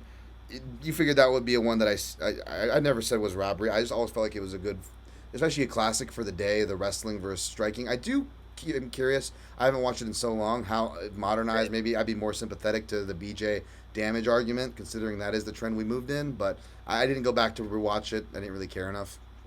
Yeah, I didn't rewatch that either. We had watched that in the show very early on in our show when we weren't necessarily as informed, and I don't like to give weight to it, but I actually I did still see that as 29-28 for GSP, so I don't have a problem with that. I think that's just, again, another close fight that people are very passionate about because they like the fighters and maybe they had something going on, but it's just a close fight. There's close fights. Absolutely, yeah. I never had a issue with the decision. I just thought it was like, fuel. Like, BJ could do good the second time. Nope. But like, if I was gonna do a BJ Penn fight, I didn't get a chance to rewatch this one, but I would have went with BJ Penn versus Cal Uno 1 because it wiped out the. I didn't rewatch it, but from what I remember, I'm like, this is a pretty clear BJ win, and somehow they got a draw, and then it wiped out which was the third attempt at the time for a UFC lightweight title. That one was almost on my list. I rewatched it recently. Or I watched it just Oh the wow, other day okay, for this show. yeah. What'd you And get? honestly, I don't see why this isn't 48-47 for BJ Penn. 145. That's BJ Penn. That's what it ought to be. Doug Crosby, of all people, had 48-46, which I think is a decently solid score for Penn. It's Stephen Wright giving a 48-48, which means that there's a 10-10 in there, and I think that's spineless. I will call it spineless. Ugh. And Yep. 48-47 for Uno, it makes no sense at all. That's Tony Mullinax. Yeah, the grappling probably muddied it, right? It's not flyweight, it's not women's, but it's lightweight, the lightest It weight was the at this time. lightest And weight look at at the the time. time. That's keyword, the time, right? The time Yeah. period. So that makes sense. Although, funny thing is, though, by modern standards, the lightweight division and the welterweight division are the divisions where the judges are most likely statistically to get on the same page. I think it's like that sweet spot Oh, where they can kind of there's enough volume, but there's enough power to give distinctions between who won and who lost the rounds. yeah, It's fascinating. that is It's fascinating. like it's almost like a bell curve. It's like tough at the lighter weights, and then it kind of goes up to those middle weights, and then it comes back down, and the heavyweights are tougher. Yep, absolutely, absolutely. Nick Lentz versus Tyson Griffin. I don't remember this one, but this came up on a lot of lists. I don't know if you remember I that one don't or think not. I watched that. No, I didn't watch that one. And lastly, this one could have been on there, but I didn't rewatch it. Alexander Hernandez versus Francisco Trinaldo. I think you have two 30-27s for Hernandez for kind of dancing around. But I also put it, not just because it's a more recent fight, it also felt like, from memory, it might have been one of those fights where there was just a whole lack of action. And even though, again, they should still be able to pick a correct winner, those are the hardest to get upset or make a big hubbub about when neither fighter throws a lot, right? That is, we say it all the time on the show. You got to do something to kind of get these rounds, make it a little easier on the judges. It's up to you to at least try a little harder to win the round. I don't remember that fight in particular. I think was it last year? Was that fight last year? It was 2019 fight. That was an Oh, early okay, 2019 yeah. fight, like February Yeah, no, 2019. I don't think we definitely didn't talk about it on our show then, so I don't remember it that well. But yeah, you got to do something. Yeah, that was a real bad one. Anything we didn't mention that's on your list that you wrote down? Yeah, I'll just throw a couple out there. One of them, and I almost put in my list actually, was the first Figueiredo Moreno fight. And the reason being, round five. If you go back and watch that one, you talk about this. This is actually a flyweight round where there's very little going on. It's a very Yeah, rare one because at this point, both men are kind of, I think, a little spent, especially Figueiredo, but he's still kind of powering through. Moreno, he's battling that. He like essentially broke his arm or whatever. They were speculating. I yeah. forget what happened to his arm, but they were speculating that it was broken. And he's not really throwing anything anymore. There's like several minutes go by where almost nothing happens in round five, save for maybe just a little bit from each of those guys, and then the fight gets to the floor, and Figueiredo is landing like 3, 4, 5 hard shots, kind of postured up. Yeah. This is like a no-brainer round, and unfortunately, my judge of the year for 2021, at the end of 2020, Judy Chirocamijo gave this round to Moreno, and that ended up making it a draw on his card Oh. instead of a Figueiredo win. It swung. It didn't just swing that fight, but it swung the title because they had the rematch because of Yep. that. I don't think they have the rematch if he loses. Yeah, and it was a it was at a crucial time too when you think about it because it's kind of like his Edgar, right? Because now he could end up going and well, It's 0 a and 2 great instead of 0 comp. and 3, but pretty much the same thing, right? Because again, you get past him, and it was an afterthought. It should have been an afterthought, right? And even if whether BJ Penn's thing were his inevitable turn would have came anyways, right? Or for Figueiredo's, I don't know if it's his career turn on a downtrend. He's been fighting that long enough. I think it's more his flyweight career is toward an end because he's just too damn big for it. I That think he's way too big for yeah, this weight. Yeah, I wish he they should have weren't already rematch. moved up. He should win or lose. He I think he would have already moved up by now. And And I the, think he'd be a decent threat to win the 135-pound belt. I would still favor Peter Yan because Peter I have Yan a versus lot Davison of respect for Figueiredo is Peter a Yan. fight I've been asking for since 20. I think I used to say 2017, but I think you can only find physical proof of me saying it to 2018. But as early as 2018, I've been calling for this fight, and it's a fucking dream fight. I think it'd be a great fight. Oh, And I think we will eventually get it. I actually kind of believe that, but we'll see. I hope. It's I up hope. to how long does he want to stay down there and maybe ruin his ability to make the cut at 35 too. He could blow himself up. That was a fun extra on a lot of these, right? From the Penn Edgar, the Reyes, John Jones, is that you look at the class that ended up being, and not to, it's who knows if these things would have played out, but on paper, if you look at what should have happened, it's crazy on how much it It affected. often does that way. Although an exception to the rule is Johnny Hendricks, who went on to win the belt. It was a vacant belt at that point because he didn't get another chance at GSP, but he at least kind of broke the curse. He was able to go on. He won that belt from Robbie Lawler in the fight, and then they had their rematch, and he lost it too. But Sneak peek on a little video I'm working on. There's a part where a voice that I'm editing, who's speaking for himself, but I'm applying it to GSP's life, and this voice says he's talking about his life as far as being one of the best skaters, and he's like, you win all these awards, then you're in a stadium. I've had that, what's left for you, huh? When you make it to the top, I want to be the best. I'm the best. Well, what's left for you when you make it to the top? Lightning. It's a good question. And when he says lightning, I'm going to be editing a picture of Johnny Hendricks bumping his fist when they're calling his name. Interesting. Because even though he didn't get the win, it narratively fixed. That was the lightning right there, right? That was that was the GSP loss in retrospect. If you wanted to give him one at the end there, like most fighters get. But anyways, it's not a GSP podcast. This was a scoring podcast. It was a long one, probably one of the longer podcasts we've done. But I dare say, if you get past my impassionate rants here and there, I think there's a lot of we covered a lot of great stuff. We covered a lot of a lot of points that get misconstrued. We offered context both to the written law of now, of the time, and we've covered fights that I dare say I think sparse and sprinkle through about the last 20 years. Couple different eras there. Different iterations of scoring, right? Absolutely. All right. Anything we missed, hit us down here. You see him at Scott_Fantano on Twitter, at Dan Tom MMA on Twitter. Scott, anything else you want to plug, replug from the beginning? This has been awesome, man. Just the floor is yours.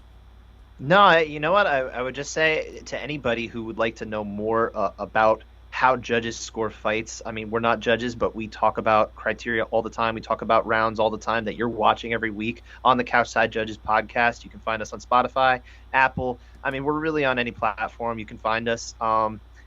We had a show recently where we talked about judging data from 2021, so you could really learn about trends that were going on in the last year. Some judges who were stronger, maybe judges who weren't as strong, and kind of learn and try to understand who the good judges are compared to the bad judges. Well, not bad judges, but maybe lesser judges. There are some bad judges too, and I really hope it's both an entertaining and educational tool for people. So I would encourage you to check it out. You can find my articles on nypost.com. I do a lot of fighter interviews. I do things like that. I try to give you some entertaining or interesting looks into people's lives. I hope you'll enjoy that. I hope you'll check it out. Well, I'm gonna be giving the Couchside Judges I've pulled out of my Apple Podcast app. That's the one I use. I'm sure there's rating systems for others, but I'm gonna go ahead and give you guys a 5-star there. I know that helps the algorithms. So I beg for them at the beginning of every show, so keep going with it. Well, or just be easier if you're on Twitter, if you're following Scott at Scott Fantana, just type in Couchside Judges. It's literally that simple. That's their address. They post shows there. I've got them here on my Apple feed. I'm gonna do the due diligence, do a review. I need to do that. I need to be better about that, especially for my friends' podcasts. Everything helps a lot. Voting with your dollars, your clicks is one of the most realist ways we can vote. I don't think that's anything too crazy to say. It's a good thing to say because I think people should know that. That's an easy, free way to support. Like I said last podcast, you have good media you like, whether it's independent or not, good podcast you like, whether it's independent or not, sponsored up the wazoo or not, it doesn't matter. Support those things if you want it. That's how things happen. Because if they don't get enough support, it's hard to continue to do these things. So be sure to do these things. I'm in need of new MMA podcasts all the time. I'm shuffling through content and stuff. So I imagine you guys could use some too. Add Scott's show. Add him on Twitter. Scott, man, thank you. This was awesome. Anything we didn't? I think we covered everything here. Jeez. I left rounds on the table, but honestly, I could literally go on this subject forever. I think anyone who stuck out until this point, thank you very much for listening. I'll save them for another day. Yeah, thank you very much. If you disagree with us, completely fine. Just come correct. Cite the criteria. Give us examples. Provide context and nuance to it. We love to talk. I've seen Scott interact. He's probably better at interacting than my jaded ass these days. So go bother him too. Maybe more than me. He's Hey, bug me. honestly, again, like I said, this is still something that even though I stress and I get pissed off and I'm snobby about certain things, I'm not snobby enough to not mention that I'm still learning a lot of things too, even in my years Absolutely. of fandom. It doesn't matter my media position. None of those things matter. We got to learn these things. We have to refresh these things. And there's things that we think we know or think we remember correctly. And what I learned from this episode, we don't. Even me. So I got to do it Stay too. humble, stay hungry. That's right. Thanks, folks, for joining us. Stay humble, stay hungry, and always protect your neck.